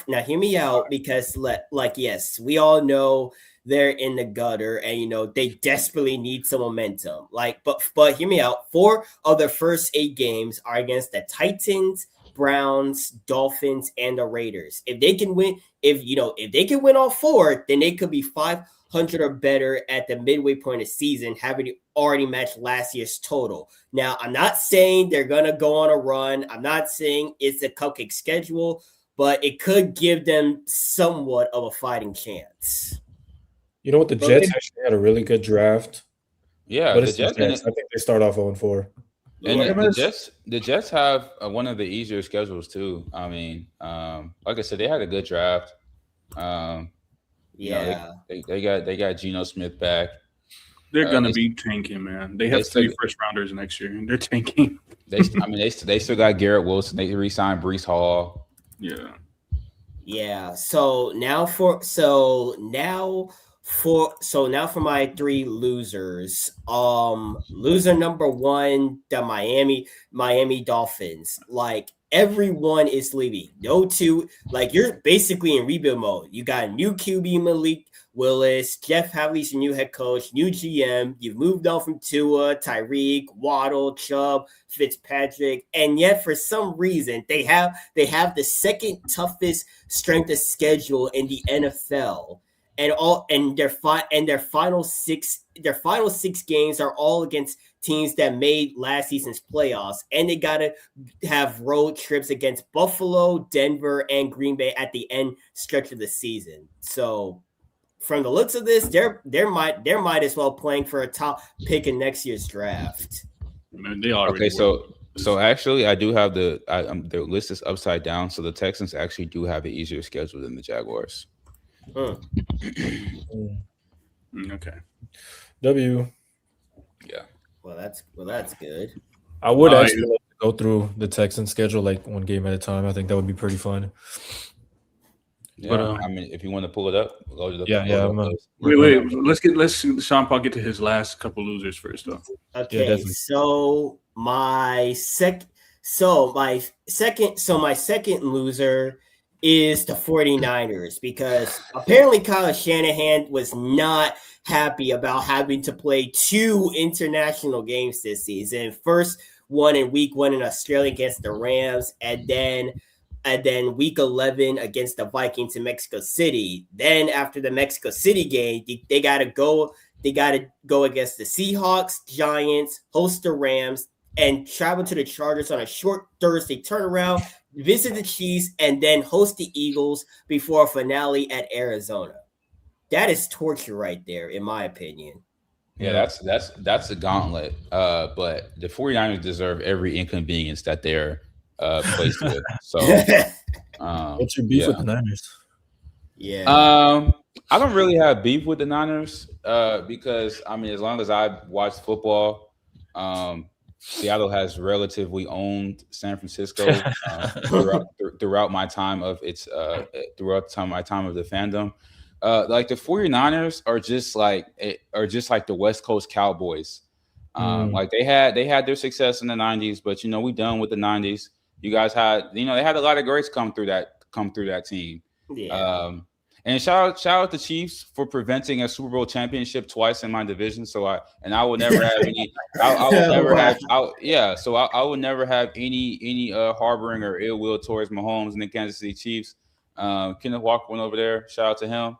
So shout out to the Chiefs because they shut down 2 Super Bowls coming out the NFC West that weren't Seattle.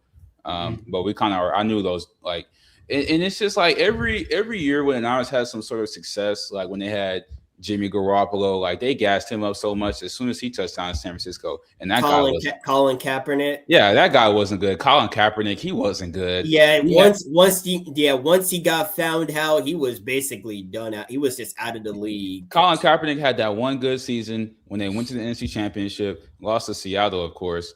And then he just fell off. People think he got put out the league because he was kneeling. No, he got put out the league. No, he just sucked overall. Yeah, he got put out the league because he wasn't good. And he has opportunities to go sign elsewhere, and he didn't capitalize on them. Yeah, so. they made all that drama about where's he gonna go to training camp? Is he gonna go in Oakland? Is he gonna go to LA? Like, geez, man. And then it's crazy. After all of that, Kaepernick is so much for the cause and all that. He still sold out. So he still sold out. So it was what it was with that. That dude wasn't good. And then they got Brock Purdy. Now they paid him $250 million. That dude's not good. Whoa, hold on. I was waiting for my opportunity to interject. I actually think Brock Purdy is the best quarterback the Niners have had probably since like Steve Young. Okay. You know what? That can be true, but it's like there wasn't much other guy. Like, okay, unless I'm missing somebody, like unless like it's going over my head and I'm missing an obvious person. Alex Smith was pretty solid for me. I'll give you Alex. Let's see. You have Jimmy G. You have Colin. You got Alex Smith. Yes. So that's not saying much. So he's better than a couple other guys who weren't that good either. He's not good. This was the last pick in the draft. Yeah, I think Brock Purdy deserves his respect. I don't think he's a top 10 quarterback, but I think he's a solid quarterback. For what Why did he get paid $225 million? Yeah, because that's just what the quarterback market demands now. Don't blame it shouldn't. And it shouldn't. And I don't disagree with you. You know what's crazy? I really don't get that this is like the market, because a guy like Brock Purdy, you pay him $250 because that's what the market is, but you're not a top 10 quarterback. Why are you getting top 10 money? Yeah. And for what his career has panned out to be, being the Mr. Irrelevant pick and securing a huge contract, salute to Brock Purdy. If somebody offered me $250 million, I'm taking it, but he's not that good. You guys are ignoring the context. He came second in MVP. He came fresh off a Super Bowl appearance. He was absolutely deserving of that contract because his trajectory at the time was a top 5 quarterback. And you're in a win now situation. I mean, it makes sense given the context. Yeah, but as a viewer, as a watcher, I never thought he was that good. The context needs to stop being projections. That's what the problem is. Those aren't projections; those are facts. He came second in MVP voting and took him to a Super Bowl. Those are facts. And he also has a Hall of Fame tackle in Christian McCaffrey. Yeah, the highest paid team in NFL. And he also had Debo. And honestly, most of the receiving core. Look at the team around him. Yeah, Kyle Juszczyk, a great defense. Kyle Juszczyk, Hall of Fame offensive line, a great head coach, a great offensive mind. He's got great roster. They just can't stay healthy on the field long enough. And now, like, Debo's gone, Ayuk is gone, George Kittle was on his last limb. How do you say his last name? Kyle Juszczyk. Yeah, Juszczyk is gone. He's pretty good. He left though. Kyle Juszczyk, where you go? I think he's gone. He is gone. I forgot where. Yeah, he is gone. Yeah, he is gone. I don't remember. Yeah, and then you got, and then Trent Williams. He's almost out the door anyways, but he's like 48 anyways. Yeah, I think he's 38. Yeah, he's right there. Yeah, close enough. 48, 38. Yeah, but I wanted to get to my my last loser of the NFL schedule. So my last loser, I have the Chicago Bears. So now, yes, last season, it was a feel good story for Caleb Williams and Ben Johnson. Had all the pieces. All those comebacks, but the league isn't giving them an easy path. This next season they have 5 primetime games and three, and they including 3 in a row in weeks 7 and 9 against the Patriots, the Seahawks, and the Buccaneers. And Johnson is ahead. And Johnson, he's a head coach that always values, going through a strict routine and constant, how kickoff times be. That could be like a real headache, to be honest.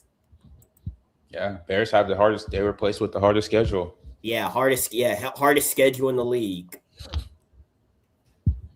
It sounds like the Cinderella story is going to end soon for them. Yeah, honestly, like they had a good year last year. You could say they overachieved. So now it's time for them to go out and see if they can do it again. I like Caleb Williams. I like their offense. I like their head coach. They're putting together they got some pieces. They got Kobe Bryant from the Seahawks. So they have a nice roster. So it's just, can you guys go out and win football games this year? Yep. We shall see. I think Caleb Williams is a winner. I think they're only going to continue to get better. I disagree. I don't think that he's not a winner. I think he is a winner. I think they're not going to continue to get better because there's some obvious holes on their roster that still exist. No, for sure. But I mean, if the thing about it is, what really is hard when you are a team that overperforms is to follow it up the next year. We literally saw that this year with the Lions. Yeah, very true. And as I said, you got to look at the competition that they're going to have in their division. Vikings with Kyler Murray. Green Bay is still going to be, Green Bay. Michael Parsons healthy again. Yeah, Michael Parsons. Is Michael Parsons going to come back healthy? And then you still got Detroit. You know what I'm saying? Detroit had a pretty solid recovery. It's just that's why the NFC East for the first time, 20 years last year, the Eagles won back-to-back. Yeah, it's really hard to win a conference 2 years in a row, and that's why the dynasties, the ones that are able to do it, are so good because they have it down pat. Yeah, speaking of the Packers, it sounds like shout out UH as well. It sounds like they're positioning Matthew Golden to be the receiver one on that team. Yeah, as he should. I mean, maybe not, but at least from what I've seen, I feel like that's the case. If not, he'll for sure have, bigger responsibilities within the offense. Yeah, he barely got touches last year. It's crazy. It's crazy how he started performing as soon as they started giving him the ball. Yeah, in the playoffs too. Yeah, he was criminally underutilized last year. 100%. And I think they saw that. I think that's why they're going to. But I do think they want Christian Watson to take the reins first. That's fine. I mean, receiver one, receiver two, it's an upgrade regardless. Yeah, because he was like a first round pick, and they weren't giving him any touches at all. Yeah, bogus. Shout out Matthew Golden, man. Facts. You wait a legend. He wanted to be a Texan, so bad. I felt bad. Hey, that's another guy. He went and got a bag. He left UH and went and got a bag. I can't be mad at it. It was a little. I wasn't really mad that he left. It was just the fashion he did it in that was disheartening. But at the end of the day, he was a first round draft pick, and he got paid a lot of money in his last year of college, and he's getting paid a lot of money in the NFL. He was also a Dana guy, but he went to go join his high school teammate, Jadon Blue. And him were pretty close beforehand. Yeah, I knew he was a Dana guy. That's why he left. But I also know some stories about that because never mind. Anyway, but JMO sources. Well, we got to realize Klein Kane is right down the road from me, so I know all these people. Yeah. I mean, he did what he had to do. I'll never be mad about it. Shout out him. He's going to kill it in the league. He's got a long career ahead of him. But I would think leaving the college probably disqualifies you from being considered a campus legend. Nah, that was a joke. But I'll still claim Matthew Golden. He played for UH. He put on that Cougar uniform, and he had a good couple of years on the team. Are you claiming Ndame Tucker, or I don't know how to say his name? Dude, I went to Western Michigan and had 16 sacks and just got drafted. Oh, he was here? He was at UH? Yeah. Oh. Yes, so Cougar. He can be a Cougar legend too. Hey, say less. Yeah. You want to look at the Texas schedule, or you want to do that off stream? No, we can look at it. Sorry. Yeah, let's load it up. We can go over it. A couple texts I got to respond to. Boom. All right, here we go. I think we win week one. I mean, if history repeats itself, especially at home, you seem to have Josh Allen and the Bills number. I think that's a pretty favorable week one matchup. That's a good game. I might have to go to that. Yeah, That's a great game. Cincinnati. Despite the moves they made for the defense, I What you mean? still think that Cincinnati falls. Yeah, and to piggyback off your point, Sean Paul, that's another team. They've, Joe Burrow has actually performed pretty well against the Texans. But I think, that's another team that they've had the Bengals number. I think you start off 2-0. I think you carry that into Indy, into Lucas Oil. Honestly, I could see a 5-0 start. Oh, okay. I think you start 5-0. I think that's a bold take. I mean, yeah, not really. I mean, realistically, you could go 7-0 into the bye. But 7-0. Okay, we get Cowboys team here. A little bit better than I think you're giving a kid credit for. Cowboys stink. Bro, I ain't gonna lie. That's a really good offense. Be so for real, J-Mo. Hey, don't Kenneth, don't let AJ hear you say that. Well, I mean, that's serious. They did some good work on that D line. They got Caleb Downs. They have two top 10 receivers. A quarterback that just had his best season. It's not gonna be as easy as winning. I hear you on top 5. Top 5 is not crazy, and the person sliding the top 5 is not the name you think of. I think George Pickens had a top 5 season. Me too. I do. I would agree. I would take George Pickens over CeeDee Lamb, and I know Cowboys fans are going to be mad at me for saying that. No, I think overall you still keep CeeDee. But based off who had the better season, absolutely George Pickens. Yeah. Let's put it back up. Yeah, I mean, but knowing the Texans, they probably drop a game they shouldn't drop, and I think that's Jacksonville. For some reason, they always go 1-2 with Jacksonville. I feel like you dropped the first one, honestly. So I'm saying 6-1. They don't lose at Jacksonville at home though. I mean, we'll see. It could be 7-0. I wouldn't be surprised. 7-0. I mean, it's possible. I can see a 5-0 start. Because really the only team I can see y'all losing to is Cincinnati. But everybody else, Buffalo, Indy, Dallas, Tennessee, I feel like you guys should handle them. Jacksonville, that's like a toss-up, but it is at home, so I give you that. And then New York, I don't know. The Giants probably aren't. I don't think the Giants are going to be good this year. Well, you raise a fair point. Compared to seasons prior, you're facing a fully healthy Cincinnati. Fully healthy Cincinnati team is scary. So they could drop that. They really could. But overall, I think they're coming out of the first 7 games pretty well, pretty comfortable. Yeah. I will say this, though, about Jacksonville. I don't know. I know I got a lot of friends that are Jacksonville fans, and they are really overconfident. But, they lost a lot of production. They lost an all-pro linebacker. They lost Pro Bowl running back. Thank you once again, Jaguars. Yeah, they lost a Pro Bowl running back. They lost a lot of pieces on that defense, and that DB room is not looking good. There's a lot of improved people. And linebacker is also looking pretty bad too. So I don't know how they're going to be this year.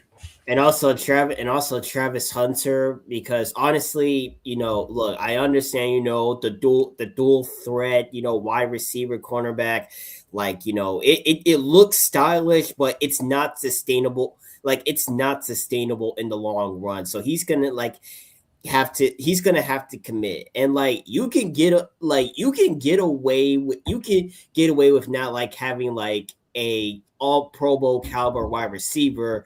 You can't get away with not having at least one good cornerback, because you need somebody to shut down the receivers. And if you don't have if you don't have that, then you're basically your pass defense is going to be useless.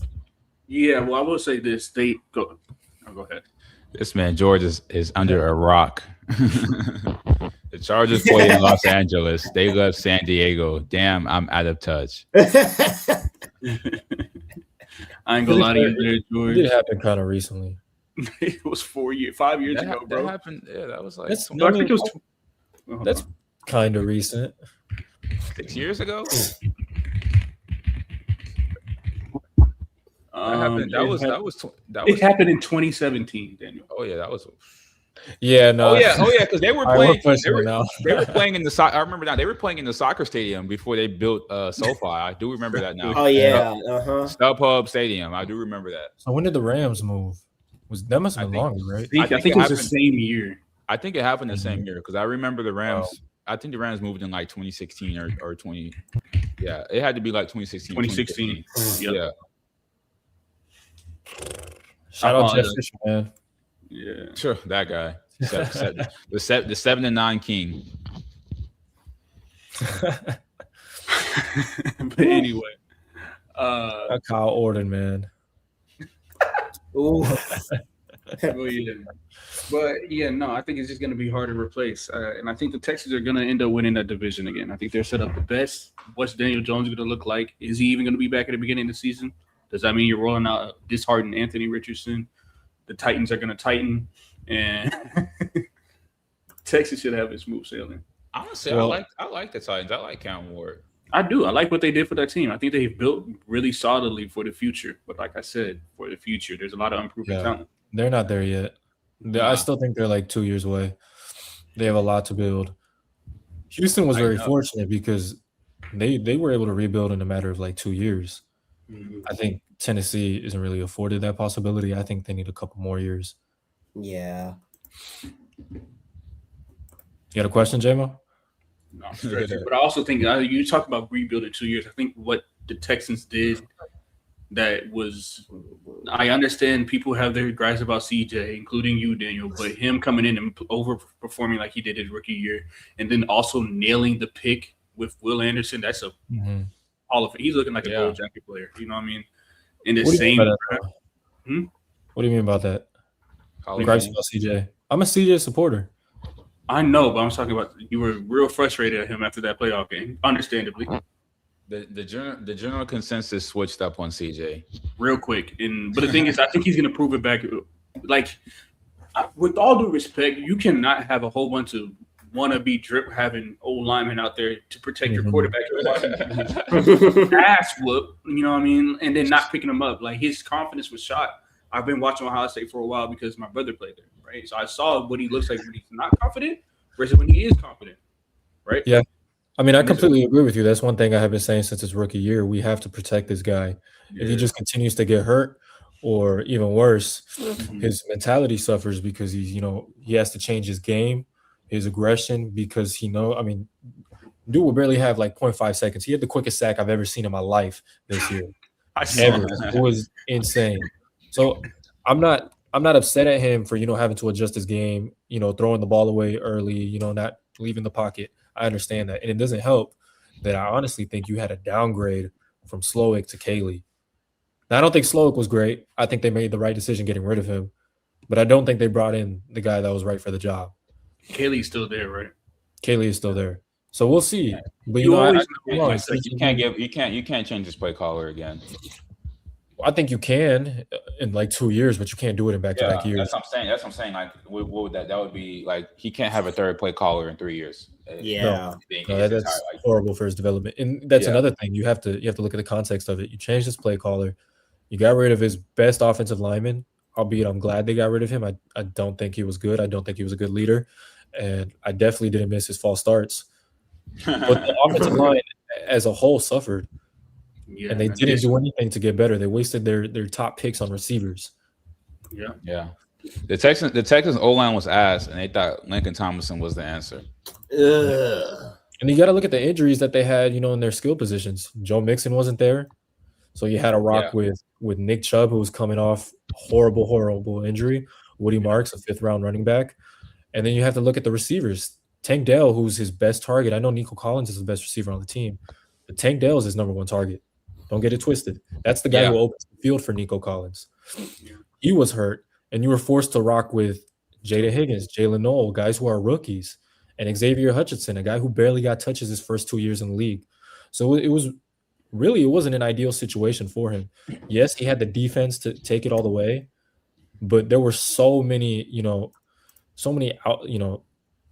things affecting him throughout the season. I was gonna say I said the same thing. I think I said this on the show actually. I said that the Texans were missing a Tank Dell in that offense. Going back to CJ's rookie year, I think the connection with Tank Dell was kind of really what unlocked CJ and kind of let him come into his own, having that connection with Tank Dell. And we saw the change that he kind of had a little bit of a readjustment period to figuring out the offense again when Tank Dell went down in 2023. Mm-hmm. Well, so my main issue with Kaylee is, one, I wish we ran more like scramble plays and like play action plays overall. But also, you lost Tank Dell and you drafted a guy, Jalen Noel, who's a very similar archetype, a very similar build, a very similar player to Tank Dell. I don't know why we didn't utilize him more, why we didn't run any go routes or deep routes with him. I just feel like Christian Kirk, he showed up in the first game in the playoffs. But, I mean, you signed this guy. He was supposed to be your receiver too. Hardly any production. I know he was hurt during the year, but hardly any production throughout the year. So there's just so many different variables playing against them. Yeah. That's coming from George.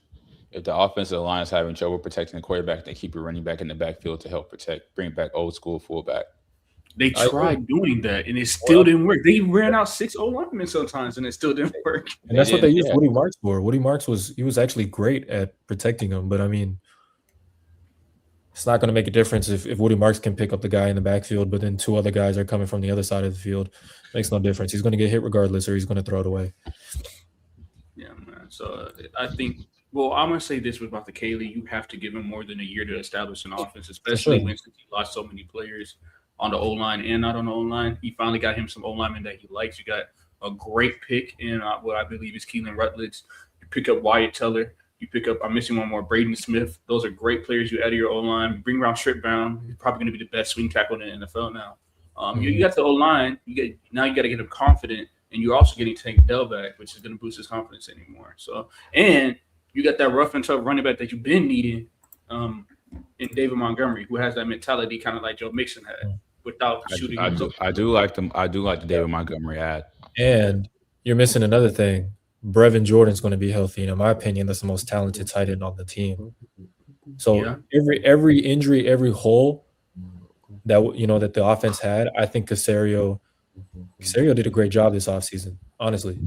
So I think they addressed everything that needed to be addressed. Yep. And then on defensive side of the ball, y'all did an amazing job at adding Caden McDonald. The only weakness that defense had was run defense because the defensive tackles were a little light in the butt. Now you add a big 6'3", 340-pound defensive tackle that was the #1 graded run defender in the past, 5 years? Really? Yeah. So that's scary. And you got to think about the depth at defensive tackle too. I think Rankins is still on the team. You got Togiai, who had a fantastic breakout season. They're so set. The secondary so set. The linebacker core getting better and better every year. Aziz is blossoming into a star, possible superstar. Henry To'oTo'o, I thought, had his best season. I thought he was great at what they needed him for. Maybe this is finally the year where Christian Harris can, turn into. He's not on the team anymore, unfortunately, though. He's not on the team? Really? I'm pretty sure he got cut. Oh, man, I must be living under a rock. That's a shame. I actually didn't know that. Dang. Well, Christian Harris, I mean, that's a guy who, that first season with Miko, I thought he was going to be the guy. Me too. Injuries kind of derailed everything. I feel for the guy. I'm going to check because that sucks. No, I don't think he got cut. I think his contract was expired and they didn't re-sign him yet. Oh yeah, you're right. His contract did end. Maybe they sign him back. If not, it also might be best for him because unfortunately he has, I think, lost that starting spot. Mm-hmm. So it might be best for him to go elsewhere because that's a guy I think really can be a great linebacker in the league. Yep. But yeah, finish your point. Yeah, I think that defense is sort of for sure. Somebody send some Star Pizza. Shout out Star Pizza. Daniel, I was gonna ask you. Now that you finished your documentary, we're gonna have a watch party, right? Yeah, I'm trying to plan that out. I'd like to do it at the studio, but I don't know when. So I'll probably figure that out after graduation. We'll figure it out. Yeah, but there will be a watch party for sure. Yeah, we will be there. We will be there. We're bringing the whole crew. Yeah. All right, let's get into this. Let's get into the Seahawks schedule. Let's do it. No. Boom. Oh, New England in the rematch. Arizona, Washington, LA, and San Francisco. Denver, KC, Chicago, Arizona, Vegas, San Francisco again, Dallas, New York, Philly, LA, Panthers, LA. First 5 games, I can see them going. Honestly, we might go. I ain't gonna lie. We might go 14-3 again. I'm gonna say this. This is my only thing, right? How is New England gonna look with this Mike Vrabel news? Oh yeah, I mean, they have like a whole offseason to get through. I don't know. Maybe everyone will have forgot by then. Arizona, they're not good. Who aren't they gonna have like Kirk Cousins as quarterback? No. Who's they? Jacoby Brissett. Kirk Cousins in Las Vegas. Oh, I thought he went to the Cardinals. No, he's in Las Vegas with he's with his twin and Fernando Mendoza. Yeah, Jacoby Brisket. Okay. Yeah, he did go to the Cardinals. I mean, I think they're gonna beat the Cardinals. Washington, I don't know if Washington's gonna be good this year. They were injured a lot last year. It depends on the health. Yeah, I mean, that's still a winnable game. Chargers, they can definitely beat the Chargers. 49ers, I think they'll beat the 49ers. At Denver, Denver was nice last year. Y'all was nice. I'm a Broncos fan, man. Y'all gonna whoop us. Yeah, at Denver, KC. I can see them dropping. I can see them dropping the one against KC, especially if they have Mahomes. I'll give KC the nod on that one. The Bears are gonna. But y'all have a 10-day break. Y'all might win that one. That's true. The Bears, they're gonna beat the Bears. They're gonna beat Arizona at home. They're gonna go play Vegas. They're gonna beat Vegas. At San Fran, they might drop that one. Just because it's division rivalry versus Dallas. I can see them beating Dallas.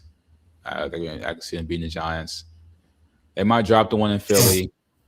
At Rams at home, I think they can beat the Rams at home. They're going to beat Carolina, and they might drop the last game at LA. Okay, I can see it. Schedule is pretty cake again. Pull up. Can you pull up the New Orleans schedule? I want to get a proper look at it and see what's our most likely one record. Pull that up. Don't pull up. I do have a question. Bo Nix, is he going to be back for that Seahawks game? I know that was like week 7 or something. Probably he'll be back. He broke his ankle, and he's probably already started. Oh yeah, he'll be back by then. Not that changes anything. I still think y'all walk through Denver. Hey, bro, chill on my team, man. Actually, I'm just not recalling. I'm just not recalling last year when we played Washington. We smoked them. Yeah. Man, there we go. Okay, so let's see. Detroit. So we start off with Detroit and Baltimore away, then a 3-game homestand against Vegas, Atlanta, and Minnesota. Then New York away, Pittsburgh and France, then a bye. Then we get Cleveland and Carolina at home. Then 2 away games against Chicago and Cincinnati. Home versus Green Bay. Away against Carolina and Tampa. Arizona at home. Atlanta away. And Tampa at home. So, because I'm gonna remain up because as a sports journalist I have to be unbiased and be fair. I think we're going to lose those first 2 games against Detroit and Baltimore. Yeah, I see a whole lot of belt coming our way. Yeah, and I think we'll win. We'll win against Vegas. I think we'll win in Vegas. I think we could. Those 2 Atlanta games. I think we'll win both, but it's going to be like very, very close. New York, I can see us winning. Pittsburgh, that depends on Aaron. Even if they have Aaron Rodgers, still he's like 40, and he's like majorly washed. Cleveland, we're gonna win. I think Carolina, yes. Chicago. It could be close, but I don't see us winning. Cincy. It's basically off. I don't. I don't think Cincy. I don't see us winning Cincy. I don't see us winning Green Bay. I think we'll beat Carolina again. I think we will split. I think we will split the two Tampa Bay series because those are always contentious, and I think we will beat Arizona. I think Carlos Allen goes for 3 sacks against y'all. Sean Paul, I love you, brother. Y'all are winning maybe 3 games. Oh God! Like I not to be rude, not to be an a-hole, but like you talking about, I think we beat Las Vegas. Nah. I don't think the Raiders are gonna be. I don't think the Raiders are gonna be good, but I think they'll be better than the Saints. I don't think. Just watch. Y'all underrating us. Just watch. And I think the Panthers are just a better team than you guys. Exactly. I don't think you sweep the division winners last year that didn't lose a single player but only added players. You bring up that schedule again. Yeah, let's pull it. The only wins I could potentially see for y'all is the Giants. I'm gonna be real. Y'all not beating Pittsburgh. That's not happening. The defense, and same thing with Cleveland. Yeah, no. I can see Cleveland beating y'all. Yeah, because they also have Myles Garrett, man. And we got Kelvin Banks. All right. All right. New York, maybe. One of the Atlanta games, maybe. And one of the Tampa. And I can give y'all Arizona at the end of the year because at that point they're going to be looking at quarterback. But 4 games max, bro. 4 games. Okay. Carlos Allen masterclass coming up against New Orleans. My allergies bothering me right now. Jeez. It's all good. You need to get that Zyrtec before you walk on stage. I do. I got some nasal spray actually in my bathroom. Carolina Panthers need to change that old ass Nintendo 1987 Tecmo Bowl looking logo. Actually are. I disagree. It does look like a Tecmo Bowl logo. You know what's crazy? I saw this on like Twitter the other day. Apparently, the Panthers logo is supposed to resemble the 2 Carolina states put together. Man, ain't nobody care about that. No, that's pretty cool if it's true. I'm looking up a map. Yeah, go pull that up, bro. Look up Panthers logo, Carolina states. Yeah, you get the screenshots. Yeah, y'all just learned something today. That's pretty cool. All right, pull it back up. Let me see. Y'all just learned something today. And we don't need to look at the Broncos schedule, man. I'm already accepted. But we did trade for Houston legend Jalen Waddle, though. Hold on. Shout out Bear with me, guys.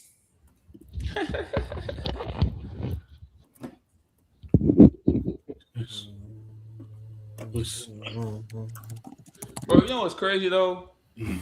Why did the Warriors extend Steve Kerr? Because they thought they were going to get a high draft pick. Yeah.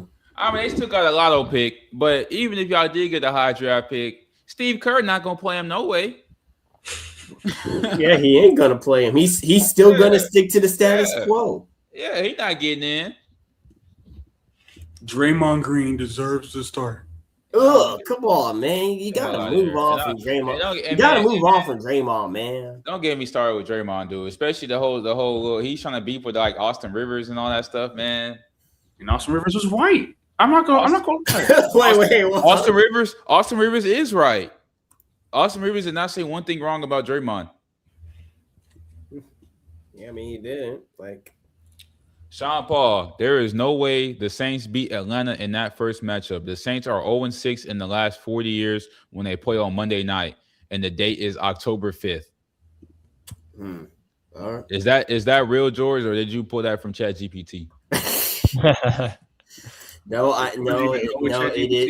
is true. That is true, unfortunately. Oh, well, that's tough. Hey, this season will be different. I believe. I can definitely see a Carlos Allen 3-sack performance coming. It's all right, man. When y'all get Arch Manning to replace the Archie Manning, legacy, y'all be smooth, y'all win some games. But until then, Yeah, no. Is Arch Manning even good though? It's not about that. It's about aura. Give it Okay, a couple more years. It's about the aura. He was born and raised in Louisiana. You know what I'm saying? Ain't nobody worried about that, bro. Are you ready? I said, yeah, let's pull it up. All right. Sorry for my Photoshop, but I can kind of see it. It does look pixelated from here. It's like it's no, but like the shape of the Carolinas. I don't see it. The Panthers logo is supposed to resemble the shape of the two Carolinas. Okay, I can see the tail. I guess North Carolina. Where do the ears come into play? Yeah, I think they lose me at the ears. Yeah, what? Yeah, I can't find where are the ears supposed to fit Daniel, in. you were supposed to just pull up the photo. I'm about to put the photo in. Hold on. Yeah, I can't. Because somebody mashed it up actually.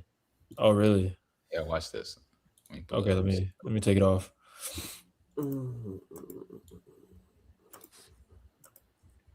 I'm gonna go grab my nose spray. I'll be right So back. this is what I saw. This dude already left. I ain't gonna lie, they reaching with that one, Ken. No. That looks like a reach. That's a reach right there, man. No. I mean, you were on the money with the ears, though. They gerrymandered it. Yeah, and the whiskers. I don't see the whiskers. I mean, you got to throw in some, make it look. I mean, I won't lie. They did try. I mean, I won't lie. They did try their best. Not gonna lie. It's close enough. It's close enough to where it passes. You gotta do what you gotta do. Yeah, it's good enough. No comment, George. One more time. Shout out Josh Van. Best fighter in the UFC right there. Yes, sir. H-Town, baby. He definitely is. But yeah, he's a great fighter, man. Represented the city. Well, he's the best flyweight. At least. Pantoja got something to say about that. We'll see. I feel more confident about the rematch now than I did the initial fight. I will say that. Oh yeah, me too. Well, I already was confident about it. I think Josh Van sparks him. We'll see. If you want to know a little bit more news about it, go ahead and talk about Towns on Sunday. Daniel Rodriguez was a guest. Talked all about UFC. He had some good insight there. Yeah, that was so fun. Shout out Towns. Thank you for having me on the show, man. Let's give Brad some promo. Boom. Talk about the Brad World Order. Yeah, talk about Towns, man. I didn't get on the show. Dude, let's do it. I mean, a lot of y'all don't know, but after these shows, we actually stick around backstage and we talk for a little bit. But it was so cool because everybody left and it was just Towns and I, and we just kept talking for like another 45 minutes. We basically talked for a whole nother show about UFC off screen. I didn't realize, but I mean that Brad knows ball, man. Shout out Brad. No, Brad definitely knows ball. Like he's tapped in with everything. Mm-hmm. I know, I was really surprised. Shout out Brad, man. You know who doesn't know? Back in the day. Lyndon Taft, man. So I just know we had a great producer these past few years with Daniel. Lyndon doesn't know anything about ball, so me and Kelvin will be the talking head. So, yeah. Hold on, do you have access to the account, by the way? Yeah. Well, I don't. They do. We got the Brad. Oh, not the Brad.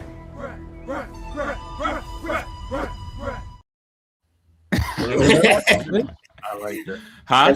That looks like those look like typical high school bullies. You said what, Daniel? Was that Marshawn Lynch? No, I think that's supposed to be Galen.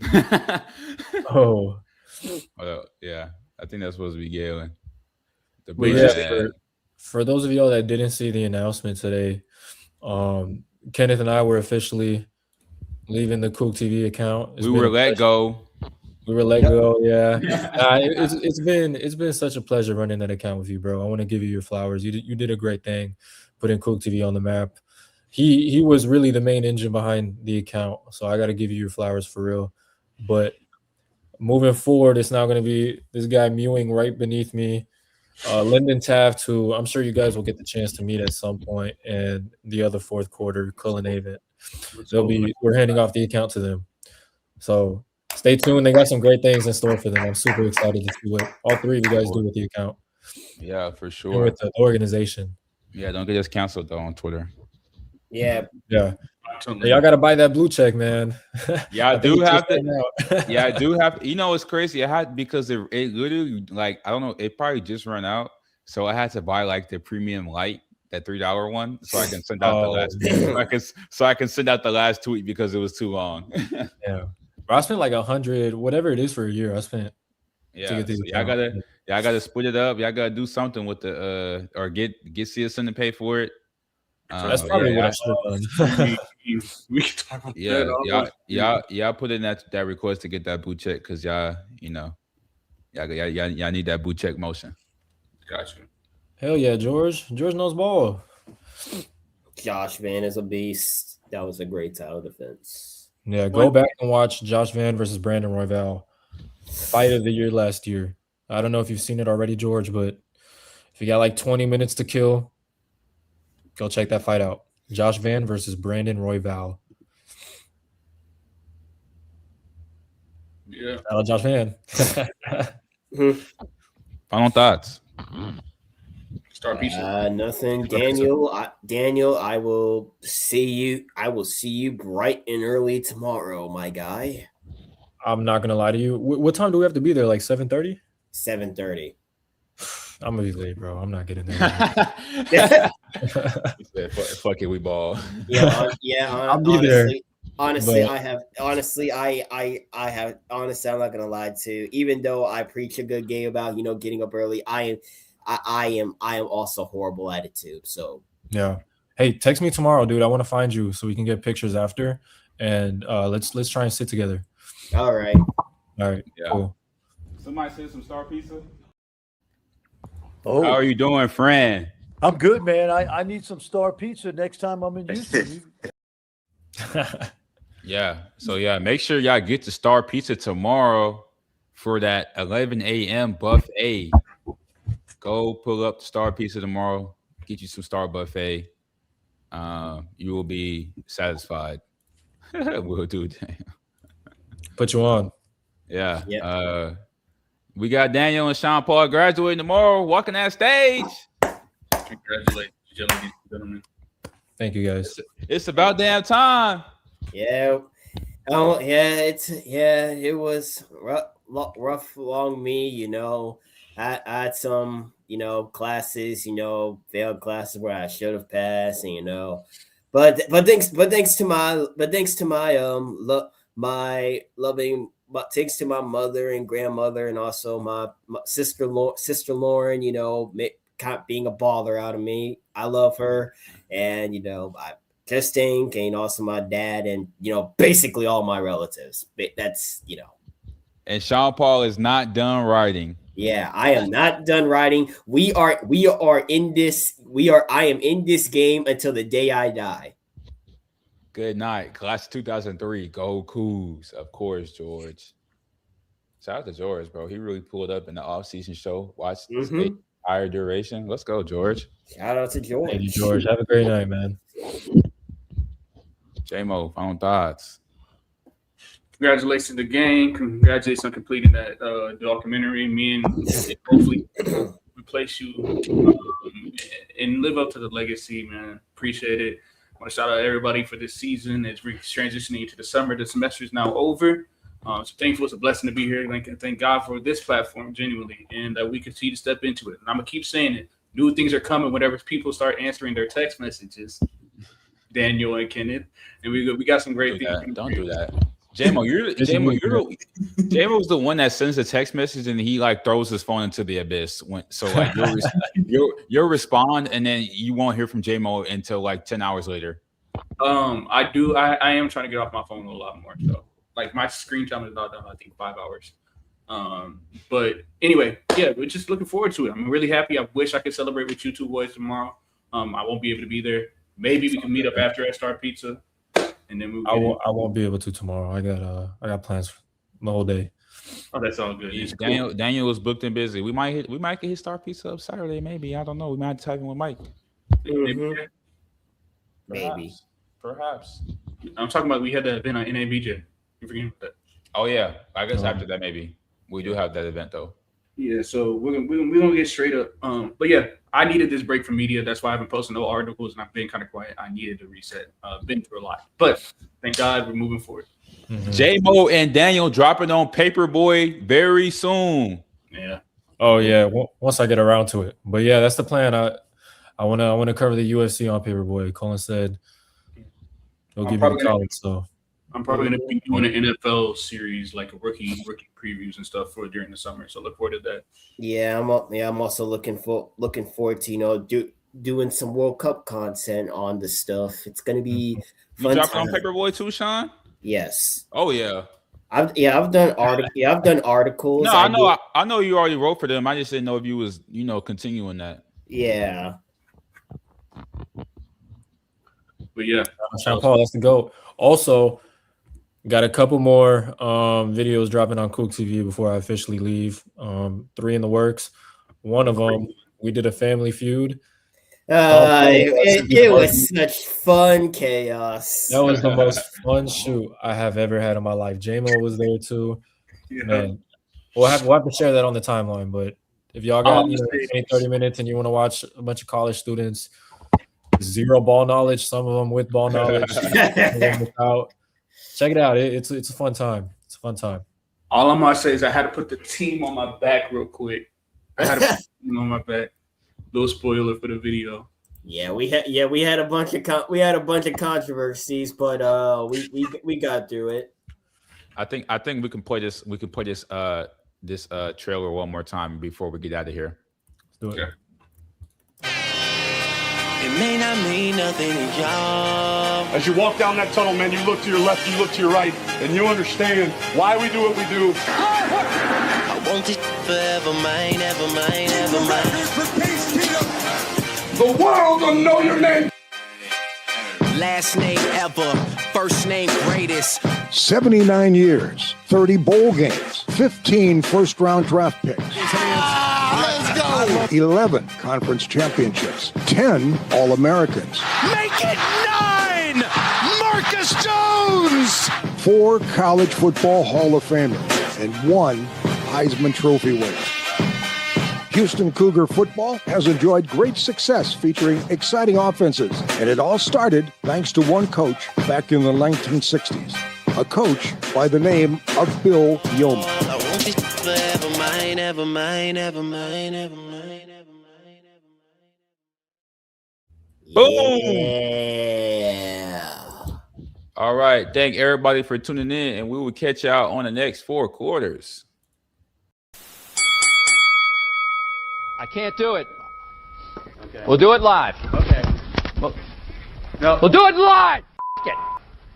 Do it live. I'll write it and we'll do it live.